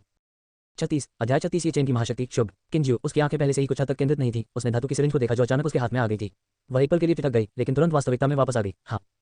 जैसे ही वह बोली, उसने बिना किसी हिचकिचाहट के चेनिये के ठीक सामने अपना सूट जैकेट और नीचे का ब्लाउज उतार दिया, केवल अपने अंडरगारमेंट छोड़ दिए। उसने बिना किसी हिचकिचाहट के अपना परफेक्ट फिगर दिखाया। उपकरण कैसे काम करता है, इसकी संक्षिप्त जांच करने के बाद उसने इसे अपनी बाह में डालने में संकोच नहीं किया, जिससे सभी संदिग्ध हल्के से चमकते हरे सीरम को उसके शरीर में धकेल दिया गया। उसने यह नहीं पूछा कि यह क्या है, नहीं उसने ये पूछा कि उसे यह इंजेक्शन क्यों लगाना पड़ा। क्योंकि चेनिये ने ऐसा कहा था, उसने उसके निर्देशों का पालन किया। आपको कैसा लगता है? चेनिये का हाथ हल्के से उसके पेट की मांसपेशियों पर पड़ा। यह थोड़ी कुछ भी है, किंजू ने कहा। उसकी आवाज थोड़ी काम रही थी। मैं पूछ रहा हूँ कि सीरम इंजेक्ट करने के बाद आपको कैसा महसूस होता है? चेनिये ने नाराज होकर उसके बट पर हल्का थप्पड़ मारा। मम्मा, किंजू ने चेनिये की ओर जलभरी आंखों से देखते हुए हल्की कराह निकाली। ये सिर्फ इतना है कि मेरा हाथ थोड़ा सूज गया है और अब मेरा शरीर विशेष रूप से सूज गया लगता है। विशेष रूप से संवेदनशील। चेनिये ने अजीब भाव से पूछा, प्रयोगशाला में लोगों ने यह नहीं बताया था कि इसका प्रभाव होगा। किंजू ने बात नहीं की, लेकिन उसका चेहरा तेजी से लाल हो गया। ये देखकर चेनिये ने उसे हल्के से चुटकी काटने की कोशिश की। वो यंग मास्टर। किंजू की सांसें भारी हो गईं और उसकी आवाज लगभग सुस्त लग रही थी। क्या ऐसा हो सकता है कि अलौकिक क्षमता जागृत होने पर प्रकट होने वाले लक्षण हर व्यक्ति में अलग अलग हो? चेनिये ने सोच समझकर सोचा। जब वह जागा तो उस दृश्य को याद किया जहां उसके शरीर का तापमान इतना बढ़ गया था कि बातों का सारा पानी लगभग सूख गया था। इस समय तक किंजू पहले ही ऑक्टोपस की तरह उस पर चल चुका था। ये देखकर चेनिये ने बस उसे उठाया और बेडरूम में ले गया। चेनिये के विपरीत, जिसकी बाहों में एक सुंदरता थी, ये चेन अभी बहुत निराश महसूस कर रही थी। अभी एक क्षण पहले चेन परिवार के लोगों के साथ पुलिस स्टेशन जाते समय उसने अपनी अलौकिक क्षमता और इसे प्राप्त करने के बाद प्राप्त शारीरिक फिटनेस पर भरोसा किया था, जो कि एक सामान्य व्यक्ति की तुलना में कहीं अधिक था। अपनी हथकड़ी से मुक्त होने और भागने के लिए चलती कार से बाहर कूदने के लिए उसने मूल रूप से सोचा था कि मौजूदा स्थिति में जब तक वह बच जाएगा सब कुछ ठीक रहेगा। सबसे खराब स्थिति में वह बस दूसरे शहर में जा सकता था। हालांकि उन्होंने फैंग जुबान को यह उल्लेख करते हुए सुना था कि चेन परिवार कितना शक्तिशाली था। ये चेन को वास्तव में विश्वास नहीं था कि एक चेन परिवार पूरे जिया साम्राज्य पर एकाधिकार कर सकता है। हालांकि भागने के बाद उसे एहसास हुआ कि चीजें उतनी सरल नहीं थी जितनी उसने कल्पना की थी। क्योंकि ये चेन को अचानक एक चीज का पता चला, वही कि उनके सभी बैंक कार्ड नंबर और मोबाइल भुगतान खाते फ्रीज कर दिए गए थे। यहाँ तक कि उसका फोन नंबर भी निष्क्रिय कर दिया गया था। आधुनिक समाज में यह क्या दर्शाता है? इसका मतलब है समाज से पूरी तरह से अलग हो जाना, और इसका मतलब है एक भी कदम उठाने में असमर्थ होना। पिछले कुछ दिनों में उसने अपनी अलौकिक क्षमता का उपयोग करके जो धन इकट्ठा किया था वह हवा में उड़ गया था। उसके पास एक पैसा भी नहीं बचा। मेरे पास अभी भी घर पर कुछ प्राचीन वस्तुएं हैं जिन्हें मैंने प्राचीन वस्तुओं के बाजार से उठाया था। उनकी कीमत 10 या 20 मिलियन होनी चाहिए। अगर मैं पूछी जाने वाली कीमत कम कर दूं और लोगों को नकद में भुगतान करने दूं तो ये काम करना चाहिए, ये चेन ने सोचा। लेकिन समस्या यह है कि मेरे घर पर अभी चेन परिवार के लोगों की नजर हो सकती है। अब वापस जाना बहुत खतरनाक है। क्या मुझे प्राचीन वस्तुओं के बाजार में फिर से अपनी किस्मत आजमानी चाहिए? ये सोचकर ये चेन ने तुरंत इस विचार को खारिज कर दिया। इससे पहले उन्होंने लगातार कई मूल्यवान प्राचीन वस्तुओं का पता लगाया था, जिनमें से 100 मिलियन से अधिक की खगोलीय कीमत पर भी बिकी थी। वह लंबे समय से तियानहाई प्राचीन वस्तुओं के बाजार में प्रसिद्ध हो गया था। बहुत संभव था कि चेन परिवार के लोग वहां पहले से ही उसका इंतजार कर रहे थे। इसके अलावा तियानहाई में इतनी भी प्राचीन वस्तुएं नहीं बची थी कि वह मोलभाव कर सके। केवल अपनी अलौकिक क्षमता पर निर्भर रहकर उसके लिए कुछ भी मूल्यवान खोजना कठिन होगा। ये चेन की अलौकिक क्षमता बहुत खास थी। सीधे शब्दों में कहें तो वह सौभाग्य और दुर्भाग्य देख सकता था। इस अलौकिक क्षमता का उपयोग दिन में केवल 3 बार किया जा सकता था। पिछले कुछ दिनों में उसने लगभग हर दिन लॉटरी का भव्य पुरस्कार जीता था, केवल इसलिए क्योंकि वह इस अलौकिक क्षमता का उपयोग करता रहा। निस्संदेह ऐसा इसलिए भी था क्योंकि उसने ऐसी किसी कारण आपदा की आशंका नहीं की थी और उसने अपनी अलौकिक क्षमता का उपयोग पूरी तरह से पैसा कमाने के लिए किया था। यही कारण था कि उसे अपनी वर्तमान स्थिति के बारे में बिल्कुल भी दूरदर्शिता नहीं थी। अब जबकि उसके सभी बैंक खाते फ्रीज कर दिए गए थे और वह व्यावहारिक रूप से एक गैर दस्तावेज व्यक्ति बन गया था, स्वाभाविक रूप से उस तरह से फिर से पैसा कमाना बहुत मुश्किल था। वह केवल प्राचीन वस्तुओं जैसी मूल्यवान वस्तुओं को खोजने की कोशिश कर सकता था और फिर सीधे नकदी के लिए उनका व्यापार करने के लिए कीमत कम कर सकता था। मुझे डर है कि मैं तियानहाई में नहीं रह सकता, मुझे तियानहाई को छोड़कर कहीं और जाने का रास्ता खोजना होगा। ये सिर्फ किंग है। ये चेन के लिए एक अनाथ के रूप में जिसके माता पिता नहीं थे और अब उसके पास एक अलौकिक क्षमता है, वह दूसरों की तुलना में बेहतर जी सकता था, भले ही प्रलय का दिन आ रहा हो। वह कहाँ नहीं रह सकता था। बात बस इतनी थी कि जब भी वह झाओ क्विंग के बारे में सोचता था, वह देवी जिसका वह न जाने कितने समय से पीछा कर रहा था, संभवतः चेन द्वारा उसे अपवित्र किया गया था, तो उसे दिल में दर्द की लहर महसूस होती थी। नहीं, मुझे पहले किंग को बचाना होगा। चेन ने उसे मजबूर किया होगा। एक बार जब मैं उसे बचा लूंगा तो मैं उसे ले जाऊंगा और तियानहाई को छोड़कर बहुत दूर हो जाऊंगा। इस बिंदु पर भी ये चेन ने अपनी देवी को पूरी तरह से नहीं छोड़ा था। स्पष्ट रूप से कहें तो यह अभी भी सूचना विषमता की समस्या थी। अब तक उन्हें स्थिति की गंभीरता का एहसास नहीं हुआ था। आखिरकार जब फेंग हुआन पहले उसके साथ घूम रहा था तो उसके लिए ये चेन को चेन परिवार की स्थिति के बारे में बताना या इस तथ्य के बारे में बताना संभव था कि चेन ने उसका शिकार कर रहा था।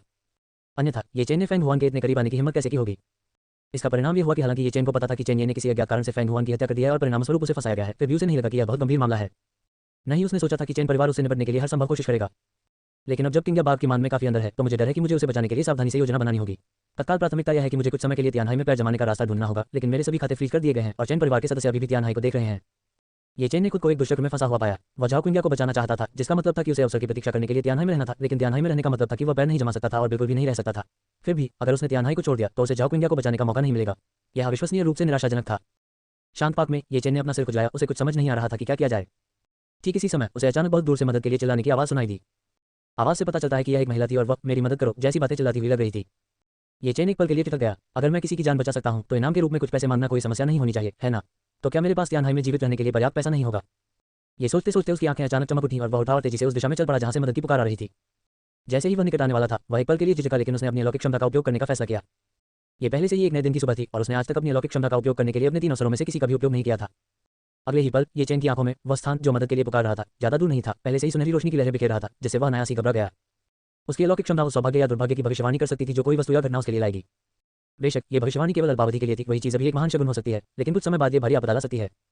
यह उनकी अलौकिक क्षमता की सीमा थी, लेकिन जैसे जैसे उनकी ताकत बढ़ती गई, भविष्यवाणी की अवधि भी लंबी होती गई।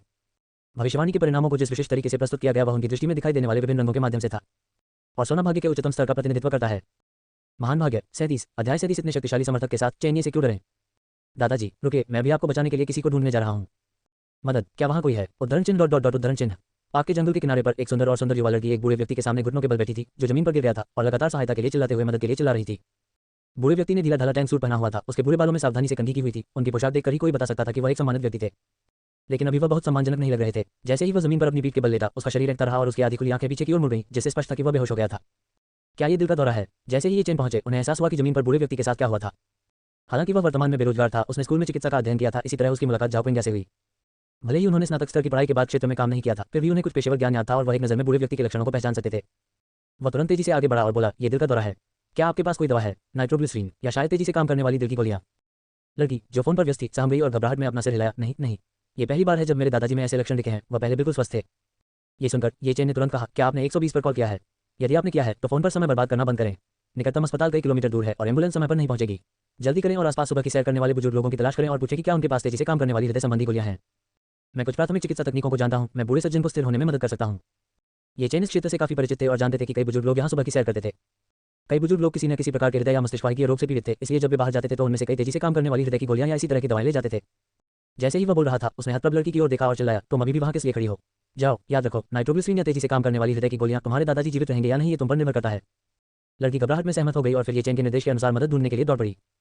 जहां तक ये चेन की बात है, बूढ़े व्यक्ति के मुंह और नाक से उल्टी साफ करने के बाद उसने अभी भी गंदे क्षेत्र को देखा, उस सुनहरी रोशनी के बारे में सोचा जो उसने पहले देखी थी और सीपीआर शुरू करने के लिए खुद को अपनी मदद को दबाने के लिए मजबूर किया। निश्चित रूप से ज्यादा देर नहीं हुई थी कि लड़की वापस भागी। उसके पीछे 2 बुजुर्ग लोग भी थे जो सुबह की सैर के लिए निकले थे। साथ ही उसके हाथ में एक दवा की शीशी थी जो छोटी लौकी की तरह दिख रही थी। इसके अंदर वास्तव में तेजी से काम करने वाली हृदय संबंधी गोलियां थीं। ये चेन ने दवा ली, जल्दी से बूढ़े व्यक्ति को कुछ गोलियां खिलाई और फिर सीपीआर जारी रखा। समय बीतता गया और बूढ़े व्यक्ति के लक्षण धीरे धीरे कम होते गए, उसकी सांसें अपने आप वापस आने लगी और उसके शरीर की ऐंठन कम हो गई। ये चेन ने आखिरकार राहत की सांस ली। इस बिंदु पर व्यक्ति को मूल रूप से बचा लिया गया था। अगला कदम एम्बुलेंस के आने का इंतजार करना और पूरी जांच के लिए उसे अस्पताल ले जाना था ताकि ऐसी घटना दोबारा न हो। नौजवान, वह कैसा है? पास के एक मददगार बुजुर्ग व्यक्ति ने उन्हें मिनरल वाटर की एक बोतल दी। ये चेन ने पानी लिया और अपना मुंह धोया, तभी देखा कि वे बूढ़े पुरुषों और महिलाओं से घिरे हुए थे। उन्होंने तुरंत कहा, सबसे खतरनाक क्षण बीत चुका है, बस एम्बुलेंस की प्रतीक्षा करें, हर कोई निश्चिंत हो सकता है। ये सुनकर भीड़ ने सामूहिक रूप से राहत की सांस ली और ये चेन की प्रशंसा की। कितना अच्छा जवान आदमी है, कितना सुंदर और दयालु। अन्यथा कहने वाला कौन है? ये पुराना दोस्त अचानक सड़क पर बीमार पड़ गया। यदि यह युवक न होता तो शायद इस बार वह यहाँ न पहुंच पाता। देखो इस युवक की तकनीक कितनी मानक है, उसने चिकित्सा का अध्ययन किया होगा, है ना? उद्धरण चिन्ह डॉट डॉट डॉट उद्धरण चिन्ह। बुजुर्ग पुरुषों और महिलाओं ने आगे पीछे बातचीत की और ये चेन ने उनमें से प्रत्येक को विनम्रता से जवाब दिया। हालांकि उसकी नजर कभी कभी बूढ़े आदमी के बगल में चिंता की दृष्टि से खड़ी लड़की की ओर चली जाती थी। सचमुच मिस, मैंने आपके दादाजी को बचाया और सैर पर निकले सभी बुजुर्ग लोग मुझे धन्यवाद दे रहे हैं, लेकिन आप वास्तव में कोई सराहना दिखाने की योजना नहीं बना रहे हैं। हालांकि लड़की बूढ़े आदमी की सुरक्षा को लेकर चिंतित थी और युवा होने और सामाजिक बारीकियों से बहुत परिचित नहीं होने के कारण वह स्वाभाविक रूप से इस समय उस पर ध्यान नहीं दे सकी। वह बस उत्सुकता से एम्बुलेंस का इंतजार कर रही थी, लगातार कॉल ले रही थी और कॉल कर रही थी। ऐसा लग रहा था कि बहुत से लोग स्थिति को लेकर चिंतित थे और वह बहुत व्यस्त दिख रही थी। सौभाग्य से कुछ देर बाद एम्बुलेंस आने से पहले बूढ़े व्यक्ति का परिवार पहले आ गया। सबसे पहले आने वालों में एक अधेड़ उम्र का व्यक्ति था जिसने प्रशासनिक जैकेट पहनी हुई थी और उसके हाव भाव सख्त थे। स्थिति को समझने के बाद अधेड़ उम्र के व्यक्ति ने आखिरकार राहत की सांस लेने की हिम्मत की। फिर उन्होंने ये चेन को बहुत धन्यवाद दिया और वादा किया कि बाद में एक उदार इनाम दिया जाएगा। उनकी पोशाक देखकर ये चेन ने अनुमान लगाया कि दूसरे पक्ष की स्थिति संभवतः सरल नहीं थी और ये उदार इनाम शायद एक आकस्मिक वादा नहीं होगा। मौजूदा संकट से उबरने में उसकी मदद करना कोई समस्या नहीं होनी चाहिए। उसका दिल भी तुरंत शांत हो गया, लेकिन ये सोचते सोचते उसे वह सुनहरी रोशनी भी याद आ गई जो उसने पहले देखी थी। उनकी अलौकिक क्षमता के बारे में उनकी समझ के अनुसार सुनहरी रोशनी से चमकने वाले इस तरह के महान भाग्य से उन्हें मौजूदा कठिनाई से उबरने में मदद मिलने के अलावा और भी बहुत कुछ करना चाहिए। इससे और भी लाभ मिलने की संभावना थी। ठीक इसी समय एम्बुलेंस आ गई। ये चेन ने एक पल के लिए सोचा और एक विचार आया। जब एम्बुलेंस के साथ आए पैरामेडिक्स और नर्सों ने बूढ़े व्यक्ति को स्ट्रेचर पर उठाया और वाहन में बिठाया तो वह आगे बढ़ा और कहा कि उसने ही बूढ़े व्यक्ति को बचाया था और उसकी स्थिति को अच्छी तरह से समझा था, इस उम्मीद में कि वह उनके साथ अस्पताल जाकर उसकी जांच करेगा। उसके त्यानहाई मेडिकल कॉलेज प्रमाणपत्र को देखने के बाद डॉक्टर ने इसके बारे में ज्यादा नहीं सोचा और सहमत हो गया और उसे लड़की के साथ एम्बुलेंस में जाने दिया। जहां तक अधेड़ उम्र के व्यक्ति और एक के बाद एक आने वाले अन्य रिश्तेदारों की बात है तो उन्होंने स्वाभाविक रूप से एम्बुलेंस के पीछे अपनी कारें चलाई। एम्बुलेंस पर ये चेन ने आखिरकार लड़की के परिवार की सामान्य स्थिति का पता लगा लिया और फिर बिल्कुल स्वाभाविक रूप से वह हंफने लगा। लड़की के मुताबिक पहले से अधेड़ उम्र का शख्स उसका पिता था जिसका नाम ली क्विंग कॉन्ग है। उनकी स्थिति त्यानहाई शहर के गवर्नर, एक उच्च पदस्थ क्षेत्रीय अधिकारी। और उसने लड़की से जो कुछ छीना वह यही नहीं रुका। उनके अपने पिता त्यानहाई शहर के गवर्नर होने के अलावा उनके चाचा चाची और अन्य प्रत्यक्ष रिश्तेदार सभी उच्च पदों पर थे। सबसे प्रभावशाली वह वृद्ध सज्जन थे जो इस समय एम्बुलेंस में लेटे हुए थे। ऐसा कहा गया कि वह शाही राजधानी में काम करता था। यह कहना अतिशयोक्ति नहीं होगी कि इस परिवार के संबंध स्वर पहुंचने वाले थे। केवल अब ये चेन को एहसास हुआ कि जब उसने पहले जांच की थी तो उसकी अलौकिक क्षमता ने सुनहरी रोशनी क्यों दिखाई थी। उसने एक शक्तिशाली समर्थक को पकड़ लिया था और वर्तमान स्थिति को देखते हुए जब तक उसने इस समर्थक को कसकर पकड़ रखा है क्या उसे अभी भी चेन परिवार से डरने की जरूरत होगी? यह असंभव है। ठीक है किंगिया, मेरी प्रतीक्षा करो, मैं बहुत जल्द आकर तुम्हें बचा सकूंगा। चिंतित युवा लड़की और बिस्तर पर लेटे हुए बूढ़े व्यक्ति को देखते हुए ये चेन ने अविश्वसनीय रूप से उत्साहित महसूस करते हुए चुपचाप अपनी मुट्ठियां भींच लीं। चेन परिवार की योजनाओं के कारण काले घराने में बदल जाने की निराशा दूर हो गई और वह तुरंत लड़ने की भावना से भर गया। 38 अध्याय 38 प्रतियोगिता भयानक सुयान। जिंगफिंग बिल्डिंग की सबसे ऊपरी मंजिल पर बेडरूम के अंदर हर जगह बिखरे हुए कपड़े और फटे हुए मोजे पिछली रात के पागलपन के मुंह प्रमाण थे। चेन ये बिस्तर पर लेटा हुआ था, अपने फोन को देख रहा था और हाल की खबरों पर स्क्रॉल कर रहा था। इस बीच किंजू एक छोटे बिल्ली के बच्चे की तरह उसकी बाहों में लिपटा हुआ था। आमतौर पर किंजू चेन ये से पहले उठती थी, लेकिन आज चेन ये सबसे पहले उठी, जिसका मतलब था कि वह शायद पिछली रात से थकी हुई थी। ऐसा तब तक नहीं था जब तक सूरज आसमान में नहीं था कि किंजू ने आलसे से हाथ बढ़ाया, उठा और कल रात जो हुआ था उसे याद करने से पहले काफी देर तक स्तब्ध रहा। ये देखकर कि उसका सिर अभी भी चेन की बांह पर टिका हुआ था, वह तुरंत घबरा गई और बोली, मुझे क्षमा करें यंग मास्टर, मैं बहुत देर तक सोई। सिस्टर जू जब तक चाहे तब तक सो सकती है। चेन ने उसे रोका, उदासीनता से मुस्कुराया और फिर पूछा, आपकी अलौकिक क्षमता अब तक जाग जानी चाहिए थी, है ना? यह क्या है? अलौकिक क्षमता। किंजू एक पल के लिए रुकी, फिर कवर के नीचे से अपना हाथ बाहर निकाला। अगले ही पल उसकी हथेली में अचानक एक विद्युत चाप प्रकट हुआ जो आसपास की हवा के संपर्क में आते ही तेज चटकने की ध्वनि उत्पन्न करने लगा। यह है बिजली। चेन ने अपनी हथेली में विद्युत चाप को देखा। उसकी अभिव्यक्ति कुछ अजीब थी। वह सोच रहा था कि कल रात उसे झुंझुनी और सुन्नता क्यों महसूस हुई, जैसे किसी चीज से बिजली लीक हो रही हो। उन्होंने यहाँ तक सोचा कि यह किंजू की जन्मजात प्रतिभा थी। अच्छा दुख, तो वह वास्तव में बिजली लीक कर रही थी। हो हाँ, ऐसा लगता है कि मैंने बिजली को नियंत्रित करने की क्षमता हासिल कर ली है। किंजू ने अपनी उंगलियों के बीच विद्युत चाप को नाचते हुए देखा। वह अपनी अलौकिक क्षमता की शक्ति का परीक्षण करना चाहती थी, लेकिन जब उसे याद आया कि यह यंग मास्टर का शयन कक्ष है तो उसने यह विचार छोड़ दिया। आप इसकी शक्ति के बारे में कैसा महसूस करते हैं? शक्ति डॉट डॉट मुझे यकीन नहीं है क्योंकि मैंने इसका परीक्षण नहीं किया है, लेकिन मुझे लगता है कि अभी हमले से हाथी को कट लगने में कोई समस्या नहीं होगी। ये सिर्फ इतना है कि मैं ठीक है अभी थोड़ा थका हुआ हूँ। यदि मेरी शारीरिक स्थिति सामान्य होती तो मैं लगभग बिना किसी प्रतिबंध के इसी तरह के हमलों का उपयोग करने में सक्षम होना चाहिए, और यदि आवश्यक हो तो मैं अधिक घातक बिजली के हमलों का भी उपयोग कर सकता हूँ। किंजू ने थोड़ा उदास चेहरे के साथ समझाया, थोड़ी देर आराम करने के बाद मैं इसका परीक्षण करने के लिए प्रयोगशाला जाऊंगा। आराम करो, इसमें आराम करने की क्या बात है, चलो फिर कभी इसका परीक्षण करते हैं।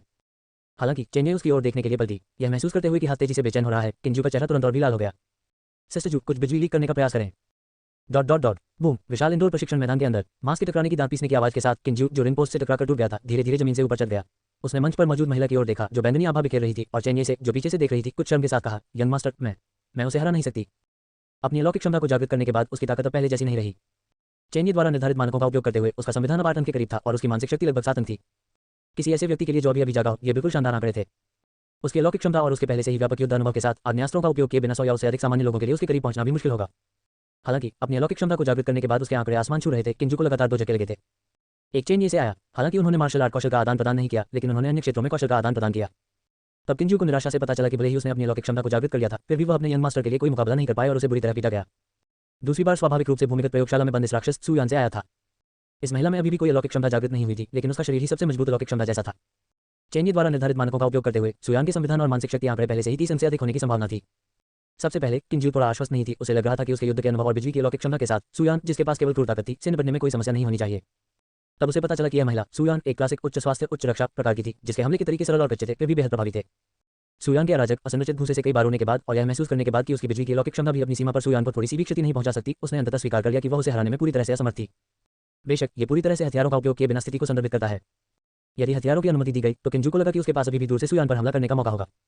हालांकि अभी कुछ दिन पहले प्रयोगशाला में शोधकर्ताओं द्वारा उपलब्ध कराए गए आंकड़ों के अनुसार किंजू जैसे अनुभवी एजेंट के लिए सुयान को हथियारों से मारना कोई बड़ी समस्या नहीं होगी।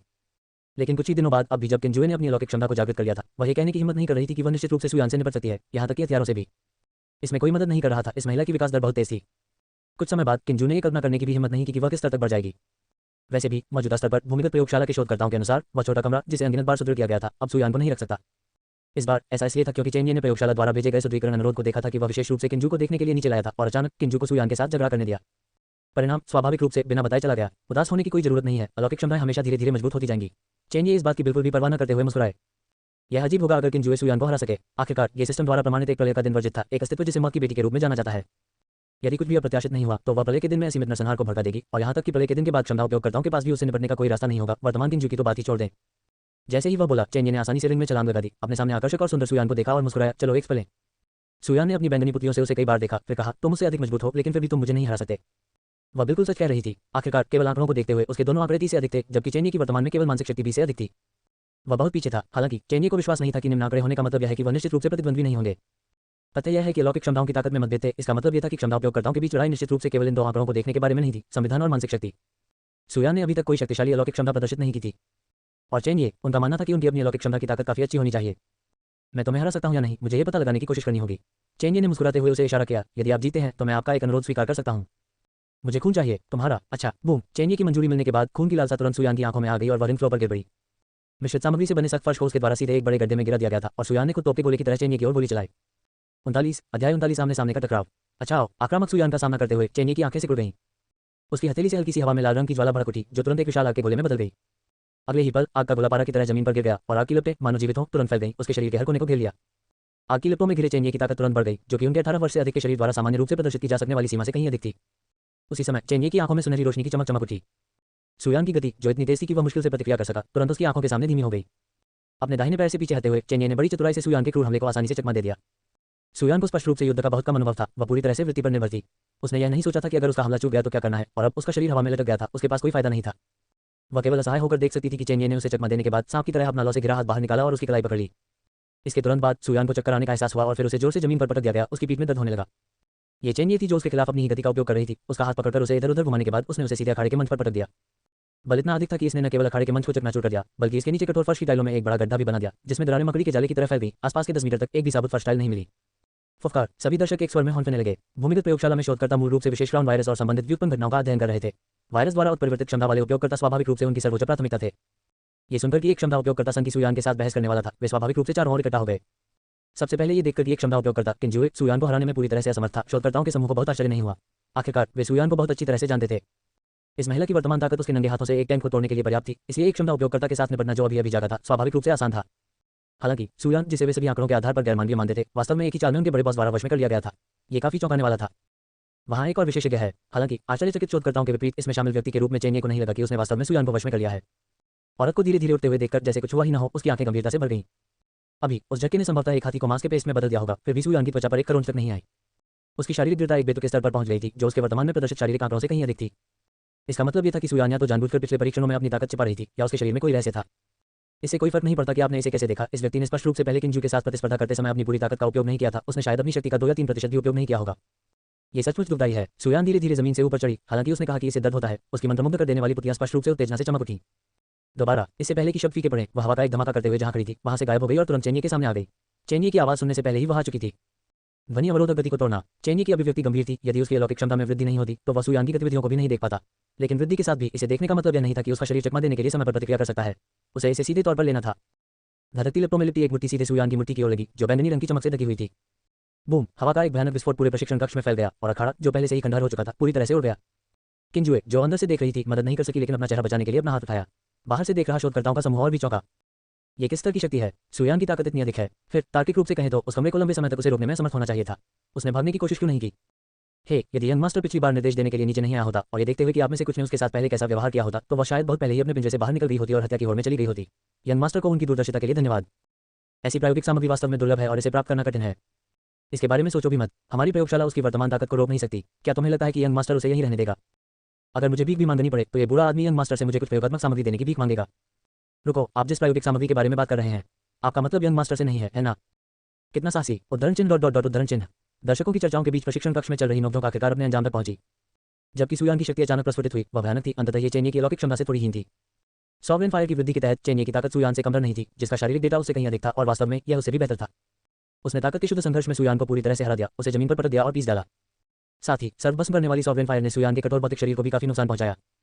हालांकि ऐसा प्रतीत होता था कि कोई विशेष शक्ति उसे भीतर से बचा रही थी। उसने संप्रभु अग्नि को उसके द्वारा छुई गई हर चीज को जलाने से रोक दिया था, जब तक कि अन्य चीजों के साथ कुछ भी वैसा नहीं रह गया था। आग की लपटें उस पर उतरने के तुरंत बाद बुझ जाती थीं। फिर भी सुयान का शरीर अब जले के निशानों से ढका हुआ था। यदि चिकित्सकीय रूप से वर्गीकृत किया जाए तो ये कम से कम गंभीर जलन होगी, जिससे उसकी जान को खतरा होगा। हालांकि उसके लिए चोट की यह मात्रा कुछ भी नहीं थी। जब तक उसके पास खाने के लिए पर्याप्त मांस और खून था, वह अधिकतम एक दिन में ठीक हो सकती थी। सुयान को खुद इसकी बिल्कुल भी परवाह नहीं थी। इस समय घावों से भरी हुई और चेन्नई द्वारा जमीन पर गिराए जाने पर जिसने उसकी गर्दन पकड़ रखी थी, उसने दर्द का कोई संकेत नहीं दिखाया। इसके बजाय उसके चेहरे के पीले आधे हिस्से पर एक अजीब लाली दिखाई दी और वह कांपती आवाज में हंसी। तुम पर लगी आग बहुत शक्तिशाली है। मैं तुम्हें अभी नहीं हरा सकती, लेकिन तुम्हारी इस आग की अवधि सीमित होनी चाहिए। एक बार जब तुम इस स्थिति को बनाए नहीं रख सकते तो तुम मुझे नहीं हरा पाओगे। आप सही कह रहे हैं, लेकिन अगर मैं चाहता तो मैं तुम्हें अभी मार सकता था, चेन्नई ने भावहीन होकर कहा। उसी समय उसने अपने लौ से गिरे हाथ से थोड़ा दबाव डाला और सुयान की पतली गर्दन स्पष्ट रूप से अंदर धंस गई। मांस और लौ के निकट संपर्क के रूप में एक तीखी आवाज उभरी और नीले धुएं की लहरें लगातार उठती रहीं। सुयान इसके प्रति पूरी तरह से उदासीन लग रही थी, जैसे कि शरीर उसका अपना नहीं था और वह दर्द महसूस नहीं कर सकती थी। इसके बजाय उसने अपनी सम्मोहक आंखें झपकाईं और मुस्कुराते हुए पूछा, खांसी? क्या तुम मुझे मार डालोगे? खांसी? खांसी? तारांकन? बिल्कुल नहीं। चेन्नई मुस्कुराई और अपनी पकड़ ढीली कर दी। सुयान के कपड़े भीषण आग से फटे हुए देखकर उसने लापरवाही से अपना कोट उतार दिया और उसकी ओर फेंक दिया। अपने आप को साफ करो और मेरे साथ आओ, तुम्हें अब यहाँ रहने की जरूरत नहीं है। 40 अध्याय 40 अनुकूलता बढ़ी, एक और इनाम की घोषणा। डिंग, कार्य प्रगति को पुनर्गठित किया गया। सुयान की आपके प्रति अनुकूलता जोड़ 500 है। वर्तमान अनुकूलता 2160 अंक है। भाग्य विक्षेपण 21.6% है।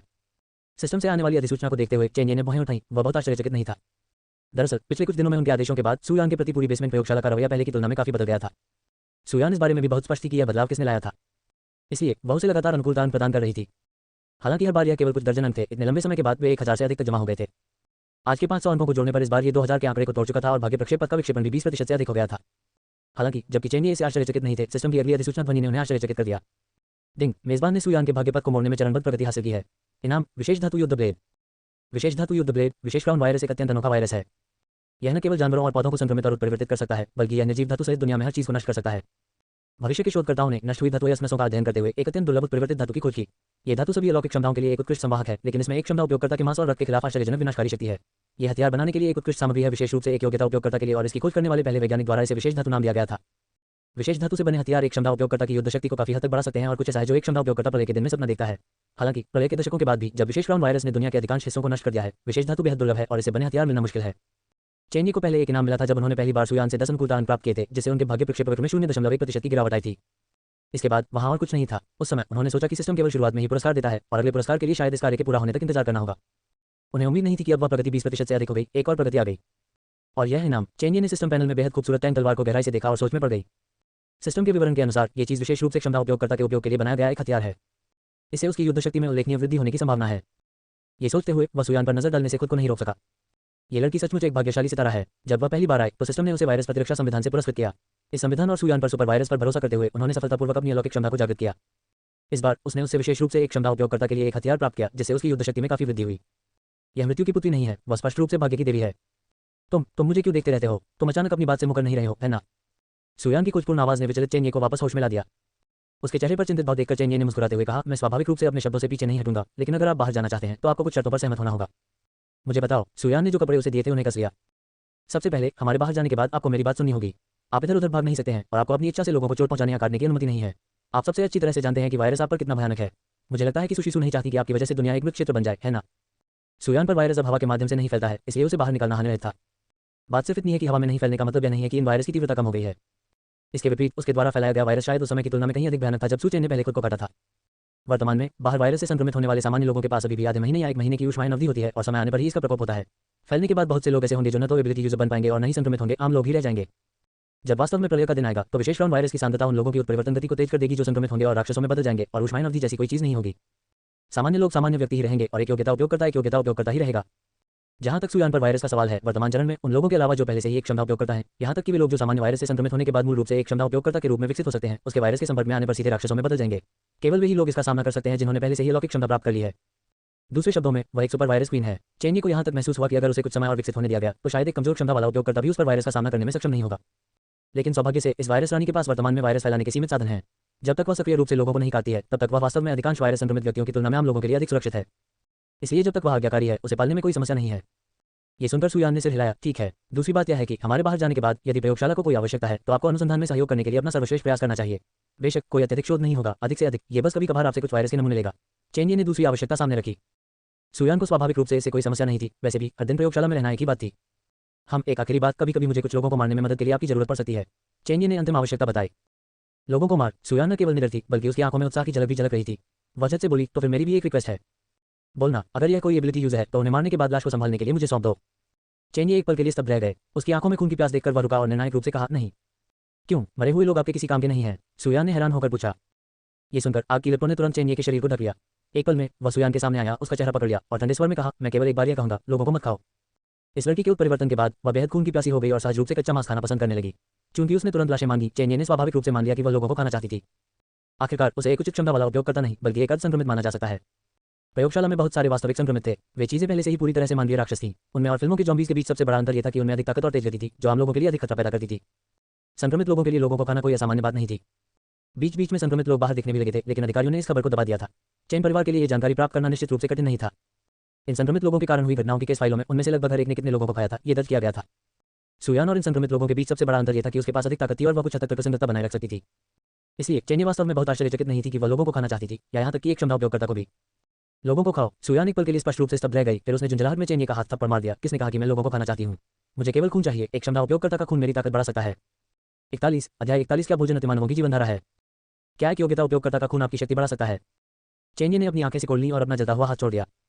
वह सचमुच यह नहीं जानता था। सुयान के संबंध में प्रयोगशाला में अनुसंधान इस तथ्य तक सीमित था कि उसके पास भयानक पुनर्योजी क्षमताएं थीं। जब तक उसके पास अपनी ऊर्जा को फिर से भरने के लिए पर्याप्त मांस और रक्त था, वह सबसे गंभीर चोटों से भी जल्दी ठीक हो सकती थी। जहां तक इस तथ्य की बात है कि एक योग्यता उपयोगकर्ता का रक्त उसे मजबूत बना सकता है, यहां तक कि प्रयोगशाला के शीर्ष शोधकर्ता भी इसे अनभिज्ञ थे। आखिरकार वर्तमान चरण में बहुत कम क्षमता वाले उपयोगकर्ता थे और इस संबंध में प्रयोग करने की कोई स्थितियां ही नहीं थी। इंतजार। चेन्ई अचानक स्तब्ध रह गए। सुयान को कैसे पता चला कि एक योग्यता उपयोगकर्ता का खून उसे मजबूत बना सकता है? तार्किक रूप से कहें तो उसे पहले किसी योग्यता उपयोगकर्ता को नहीं देखना चाहिए था। आप कैसे जानते हो? चूंकि वह उसके ठीक सामने थी, इसलिए उसे इधर उधर भटकने और अनुमान लगाने की जहमत नहीं उठानी पड़ी, इसलिए उसने सीधे पूछ लिया। तुम्हारे कारण? सुयान ने कुछ आश्चर्य से उसकी ओर देखा। क्या आपने पिछली बार मुझे थोड़ा सा खून पीने को नहीं दिया था? मुझे। चेन्ई एक पल के लिए स्तब्ध रह गए और उनकी बाहें धीरे धीरे सिकुड़ गईं। ध्यान से सोचने पर उस समय सुयान द्वारा काटे जाने से पहले एक सामान्य व्यक्ति से उसका सबसे बड़ा अंतर केवल विशेष क्राउन वायरस के प्रति उसकी प्रतिरक्षा थी। सुयान के शरीर में सुपर वायरस से संक्रमित होने के बाद ही उनकी संप्रभु अपनी अलौकिक क्षमता जागृत हुई। तब यह उसके पास नहीं था। ये सोचते हुए उनकी पहली प्रतिक्रिया थी, क्या इस चीज को अलौकिक क्षमता के रूप में गिना जाता है?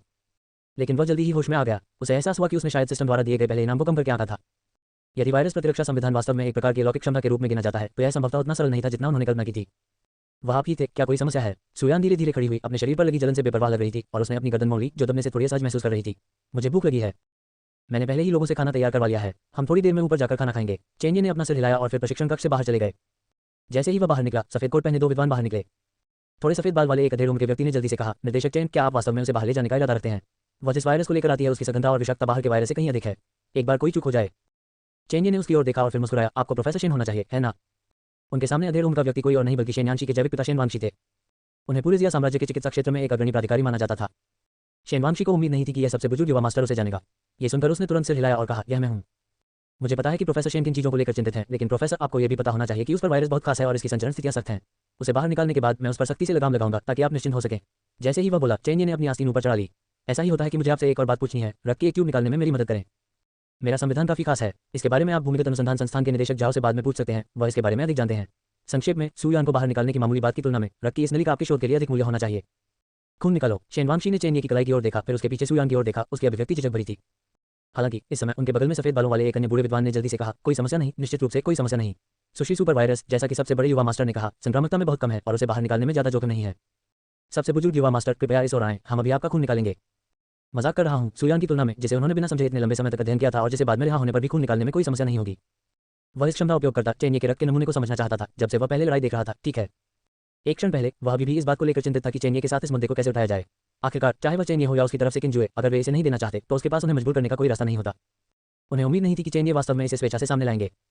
तो इसमें झिझकने वाली क्या बात थी? वैज्ञानिक अनुसंधान के प्रति जुनूनी इन लोगों के लिए बेशक मूल्यवान प्रायोगिक सामग्री सबसे महत्वपूर्ण चीज थी। जहां तक ये सवाल है कि क्या सुयान की रिहाई के बाद उस पर आया सुपर वायरस उस दुनिया पर एक और भारी प्रहार करेगा जो पहले से ही कगार पर थी, इसका उससे क्या लेना देना था? इसके अलावा सुयान को अब किसी भी तरह से रोका नहीं जा सकता था, इसलिए वे उसे बाहर निकालने के अलावा और क्या कर सकते थे? ये देखकर शेन वांगशी भी सिर हिलाने से पहले एक पल के लिए चुप रहे। इसके बाद चेन ये उनके पीछे एक रोगाणुहीन प्रयोगशाला में गए और बार बार रोगाणुरहित किए गए उपकरणों का उपयोग करके रखी एक ट्यूब खींची गई। बाद में उन्होंने उनके निरीक्षण और प्रयोग के लिए बालों जैसे कुछ नमूने छोड़ दिए और फिर वह सुयान और किंजुए के साथ चले गए। अंत में अंधेरी और प्रकाशहीन भूमिगत प्रयोगशाला को छोड़कर सतह पर लौटने पर सुयान स्वाभाविक रूप से बेहद उत्साहित थी।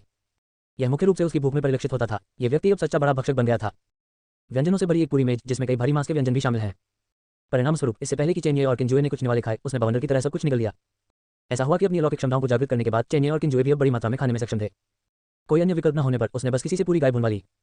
1 टन से अधिक वजन वाली गाय को वास्तव में 1.5 संक्रमित और 2 क्षमता उपयोगकर्ताओं द्वारा पॉलिश किया गया था। भोजन की इस मात्रा ने स्वयं चेनिए को भी चौंका दिया। अपनी अलौकिक क्षमता प्राप्त करने के बाद उन्होंने हमेशा एक सामान्य जीवन बनाए रखी और उनका भोजन सेवन भी सामान्य था। उसने कभी उम्मीद नहीं की थी कि आज सुयान के साथ झगड़ने और यह महसूस करने से कि खपत थोड़ी अधिक थी, वह अचानक इतना अधिक खाने में सक्षम हो जाएगा। इससे भी अधिक बेतुकी बात यह थी कि उन तीनों ने बहुत कुछ खा लिया था, फिर भी अत्यधिक खाने का कोई संकेत नहीं था। चेनिए ने भी देखने के लिए चुपचाप किंजू की शर्ट का कोना उठा लिया। उसके पेट में कई 100 किलोग्राम मांस होने के बावजूद उसके पेट की मांसपेशियां अभी भी स्पष्ट रूप से दिखाई दे रही थी और उसका पेट भरा होने का कोई संकेत भी नहीं था। उनकी अपनी स्थिति भी लगभग वैसी ही थी। इस खोज ने उन्हें आगे सोचने पर मजबूर कर दिया। यदि क्षमता उपयोगकर्ताओं के लिए स्थिति इसी तरह की है तो भविष्य में अगर हम विकल्प के रूप में उच्च ऊर्जा वाला भोजन नहीं ढूंढ पाते हैं तो भोजन सर्वोच्च प्राथमिकता होगी और प्रत्येक क्षमता उपयोगकर्ता के लिए एक कठोर मांग होगी। सामान्य परिस्थितियों में जब क्षमता उपयोगकर्ता अपनी अलौकिक क्षमताओं का उपयोग नहीं कर रहे होते हैं तो उनकी भोजन की आवश्यकता एक सामान्य व्यक्ति के समान ही होती है। लेकिन एक बार जब वे अपनी अलौकिक क्षमता का उपयोग कर लेते हैं या भले ही वे अपनी अलौकिक क्षमता का अत्यधिक उपभोग कर लेते हैं तो उनकी भूख आसमान छू जाएगी। फिर प्रलय के दिन में जहां उत्पादन क्रम ध्वस्त हो गया है, न केवल भोजन दुर्लभ है बल्कि हर जगह संकट है और उन्हें समय समय पर अपनी अलौकिक क्षमता का उपयोग करने की आवश्यकता है। क्षमता उपयोगकर्ता भूखे रहने की सबसे अधिक संभावना वाला समूह बन सकते हैं। भोजन की भारी मांग भविष्य में क्षमता उपयोगकर्ताओं को नियंत्रित करने का एक तरीका हो सकती है। 42 अध्याय 42 पुनर्जन्मित व्यक्ति की स्मृति के टुकड़े। भोजन के साथ उपयोगकर्ताओं को नियंत्रित करने की क्षमता चेनिए की परिकल्पना पूरी तरह से सही नहीं हो सकती है, क्योंकि आखिरकार लोग वायरस से संक्रमित होने के बाद अलौकिक क्षमताओं को विकसित और प्राप्त कर सकते हैं। कुछ जानवर और पौधे भी ऐसा कर सकते हैं। इन परिस्थितियों में जानवरों और पौधों को भी अलौकिक क्षमताएं प्राप्त होने के बाद उनके शरीर के भीतर मौजूद ऊर्जा एक बिल्कुल नया उच्च ऊर्जा उच्च प्रोटीन खाद्य स्रोत बन सकती है जो क्षमता उपयोगकर्ताओं के लिए अधिक उपयुक्त है और संभावना बहुत अधिक है। ठीक है, पुनर्जन्म वाले व्यक्ति की स्मृति का टुकड़ा भी है। चेनिए को एक और इनाम याद आया जो उसे तब मिला था जब उसने फेंग हुआन को बाहर निकाला था। उसे फेंग शुआन की यादों में इस प्रश्न का उत्तर ढूंढने में सक्षम होना चाहिए। इसलिए खाने के बाद उसने किंजू को सुयान को चारों ओर देखने के लिए ले जाने दिया और फिर वह सीधे अपने शयन कक्ष में चला गया। बेशक वह मूल खाद्य भंडारण योजना को बढ़ाने के लिए किंजू को चेन मिंग और मामलों को संभालने वाले अन्य लोगों को सूचित करना नहीं भूले। हालांकि वह अभी तक निश्चित नहीं था कि डूम्सडे के बाद एबिलिटी यूजर्स के पास भोजन की कमी होगी या नहीं। ये देखते हुए कि वे तीनों कितना खा सकते हैं, अधिक भंडारण करना कभी भी गलत नहीं था। एक बार अपने कमरे में वापस आकर चेनिए बिस्तर पर लेटा, उसने रात में डूबी त्यानाई पर नजर डाली और तुरंत स्मृति खंड का इस्तेमाल किया। अगले ही पल ज्वार की लहर की तरह नींदापन उस पर छा गया। इस बात से उन्हें ज्यादा आश्चर्य नहीं हुआ। प्रणाली के अनुसार स्मृति खंड का उपयोग करते समय वह स्वप्न की स्थिति में प्रवेश करेगा और अपने पुनर्जन्म से पहले वह जिस दौर से गुजरा था उसका अनुभव करने के लिए फेंग हुआन के परिप्रेक्ष्य को अपनाएगा। स्वाभाविक रूप से इस दौरान उसका शरीर सो जाएगा। चेनिए की चेतना पर धीरे धीरे ऐसी अंधकार छा गया। उसे नहीं पता था कि धीरे से अपनी आंखें खोलने से पहले कितना समय बीत चुका था। जिस चीज पर उसकी नजर पड़ी वह एक विशाल व्याख्यान कक्ष था। कक्षा में काफी शोर था, मानो कक्षा अभी समाप्त हुई हो और युवा छात्रों का एक समूह एक साथ इकट्ठा होकर जोर जोर से कुछ चिल्ला रहा हो। ऐसा लग रहा था, एक साथ हो जाओ, एक साथ मिल जाओ, एक साथ मिल जाओ। ऐसा लगता है कि यह कुछ ज्यादा ही शोर शराबा है। चेनिए ने देखा कि खुद अधीरता से खड़े हो गए और भीड़ में चले गए, अपना मुंह खोला और उन्हें शांत रहने के लिए कहने की तैयारी की। लेकिन भीड़ से घिरे महिला पुरुष के जोड़े को देखकर वह वहीं टिक गया। वह लड़की रेन युमिंग थी, फेंग हुआन की बचपन की प्रेमिका जो उसके साथ बड़ी हुई थी, और वह आदमी वास्तव में चेनिए था। इस दृश्य को देखकर सपने में चेनिए अपने मुंह के कोने को मोड़ने से खुद को रोक नहीं सका।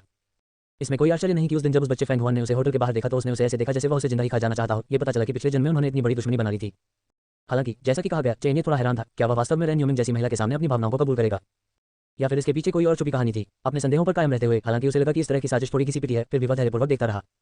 घटनाओं का आगामी विकास उल्लेखनीय नहीं था। फेंग हुआन की याद में चेनिए ने सफलतापूर्वक अपनी भावनाओं को कबूल किया और उसी रात रेन युमिंग को एक कमरा दिलाने के लिए ले गए। दिल टूट गया। फेंग हुआन ने उनका पीछा किया, हार मानने को तैयार नहीं था और फिर होटल के प्रवेश द्वार पर सार्वजनिक रूप से अपमानित किया गया जब चेनिए ने उसे $5 मिलियन जमा के साथ एक कार्ड फेंक दिया। हालांकि फेंग हुआन को उस समय काफी घमंड था और उसने स्वाभाविक रूप से इस तरह के दान को स्वीकार करने से इनकार कर दिया था। ये देखकर चेनिए को अचानक एहसास हुआ। उसे आश्चर्य हो रहा था कि उस रात फेंग हुआन को एक टेक्स्ट संदेश भेजकर उस कार्ड से पैसे ट्रांसफर करने के लिए कहने के बाद उस व्यक्ति ने इतनी नाराजगी का योगदान क्यों दिया। तो क्या यह आदमी अपने पुनर्जन्म के बाद पैसे ऐंठने आया था? लेकिन उनके तरीके कुछ ज्यादा ही कच्चे थे। वह नहीं जानता था कि अपने इरादों को कैसे छिपाया जाए और चेनिए को उसी समय पता चल गया था कि फेंग हुआन पैसे के पीछे था, इसलिए उसने इसे स्थानांतरित कर दिया। यह आदमी वास्तव में यह नहीं सोचेगा कि सिर्फ इसलिए कि उसका पुनर्जन्म हुआ था बाकी सभी को उस स्क्रिप्ट का पालन करना होगा जो वह पहले से जानता था और वह गेम को साफ करने के लिए बस एक वॉकथ्रू की नकल कर सकता है ना? लोग सबसे अप्रत्याशित परिवर्तनशील प्राणी हैं। इस थोड़े से भी सामान्य ज्ञान के बिना उसका पुनर्जन्म बेकार था। चेनिए ने देखते समय शिकायत की, लेकिन इससे उनकी देखने की प्रगति पर कोई असर नहीं पड़ा। स्मृति का वह भाग जो वह देख रहा था मूल रूप से प्रलय का दिन आने से पहले का था। हालांकि इन खंडित यादों में चेनिए ने कई असामान्य चीजें खोजी। कुछ विवरणों से एक दर्शक के रूप में वह भी बता सकते थे कि उस समय का सामाजिक माहौल पहले से ही बहुत तनावपूर्ण था। सबसे सहज बात यह थी कि त्यानाई विश्वविद्यालय में कैफेटेरिया द्वारा आपूर्ति किया जाने वाला भोजन, जहां फेंग हुआन हर दिन खाना खाने जाता था, कम होता जा रहा था। पहले वहां अभी भी कुछ मांस था, लेकिन बाद में केवल चावल, गोभी, मूली और इसी तरह की चीजें थीं। बाद में भी पर्याप्त मुख्य भोजन नहीं था और विशाल स्कूल के कई कैफेटेरिया केवल छात्रों को सफेद दलिया ही परोस सकते थे। ऐसे समय में एक मूर्ख को भी एहसास होना चाहिए कि कुछ गलत हुआ है। फिर भी फैंग हुआन, जिसका हाल ही में ब्रेकअप हुआ था, एक बुद्धिहीन बेवकूफ की तरह था। वास्तव में अभी भी शिकायत कर रहा था कि स्कूल कैफेटेरिया का खाना खराब हो रहा था और सुपरमार्केट में बेची जाने वाली चीजें अधिक महंगी हो रही थी। उसे बिल्कुल भी एहसास नहीं था कि संकट आसन था। इस संबंध में चेन्नई का मूल्यांकन था, जैसा कि नियति के एक बच्चे से अपेक्षा की जाती थी। गन की इतनी कमजोर भावना के साथ वह न केवल प्रलय के दिन आने पर जीवित रहा, बल्कि न जाने कितने समय तक जीवित रहने और फिर मरने के बाद पुनर्जन्म लेने में भी कामयाब रहा। उसका भाग्य चरम पर था। दृश्य तेजी से चमकने लगे और जल्द ही प्रलय का दिन आ गया। वायरस, जो पहले से ही अनगिनत लोगों को संक्रमित कर चुका था और लगातार छिपा हुआ था, आखिरकार बड़े पैमाने पर फैलना शुरू हो गया। रातों रात अनगिनत लोग रक्त पिपासु मानवीय राक्षसों में बदल गए। उसी समय कई भाग्यशाली लोगों को जबरदस्त अवसर मिला और उन्होंने उत्कृष्ट क्षमता वाले उपयोगकर्ता बनने की छलांग लगाई। जहां तक उन लोगों की बात है जो बच गए, लेकिन न तो राक्षसों में परिवर्तित हुए और न ही क्षमता उपयोगकर्ताओं के रूप में विकसित हुए, उनमें से अधिकांश अनगिनत राक्षसों के हाथों मारे गए जो अचानक उनके आसपास प्रकट हुए, जबकि बहुत कम संख्या में जीवित बचे। बचे हुए लोग धीरे धीरे विभिन्न माध्यमों से एकत्र हुए और गर्मजोशी के लिए एक साथ एकत्र होने लगे। प्रलय के दिन के बाद नया आदेश धीरे धीरे सामने आया और जो लोग राक्षसों में बदल गए उनका एक नया नाम था, जॉम्बीज। स्मृति का यह भाग यहीं समाप्त हो गया। एक सामान्य व्यक्ति फैंग हुआन के दृष्टिकोण से चेन्नई ने बड़ी मात्रा में बहुमूल्य जानकारी देखी, विशेष रूप से उस समय से संबंधित जानकारी जब प्रलय का दिन आया। इस जानकारी का मूल्य बहुत अधिक था और यह उसे कयामत के दिन के स्वागत की तैयारी में होने वाली कई कठिनाइयों से बचा सकता था। ये सावधानी से चखने लायक था। हालांकि स्मृतिखंड का स्पष्ट रूप से इरादा नहीं था कि वह उसे फ्रेम दर फ्रेम जांच सके और जल्द ही उसने अगला स्मृतिखंड चलाना शुरू कर दिया। सौभाग्य से चेन्नई की याददाश्त अच्छी थी, हालांकि वह एक बार में सारी जानकारी नहीं निकाल सका। उसने सामान्य स्थिति को नोट कर लिया था और बाद में धीरे धीरे इसका अध्ययन कर सकता था। क्या आपने सुना है? ऐसा लगता है कि मेडिकल सन फिक्सियोनिक शहर से तियानहाई लौट आए हैं। ऐसा कहा जाता है कि रास्ते में एक अंधी जनजाति ने देखा कि मेडिकल सन सुंदर और दयालु थे और वास्तव में उनका अपहरण करना चाहते थे, लेकिन अंत में उनका सफाया हो गया। क्या ऐसा है? ऐसा लगता है कि मेडिकल सेंट न केवल चिकित्सा में कुशल है, बल्कि उसकी ताकत भी और भी मजबूत हो गई है। इस दुनिया में कितने लोग उससे ज्यादा मजबूत हो सकते हैं? मुझे नहीं लगता कि कोई है। इससे पहले मैं काफी भाग्यशाली था कि मैंने मेडिकल संत और चेन परिवार के विशेषज्ञों को तियानहाई में नानशान पर उस सांप राजा को मारते हुए देखा था। वह ताकत टीएसके ये बहुत मजबूत था। कभी कभी मैं बहुत उत्सुक होता हूँ, हम सभी क्षमता उपयोग करता है तो अन्य लोग इतने मजबूत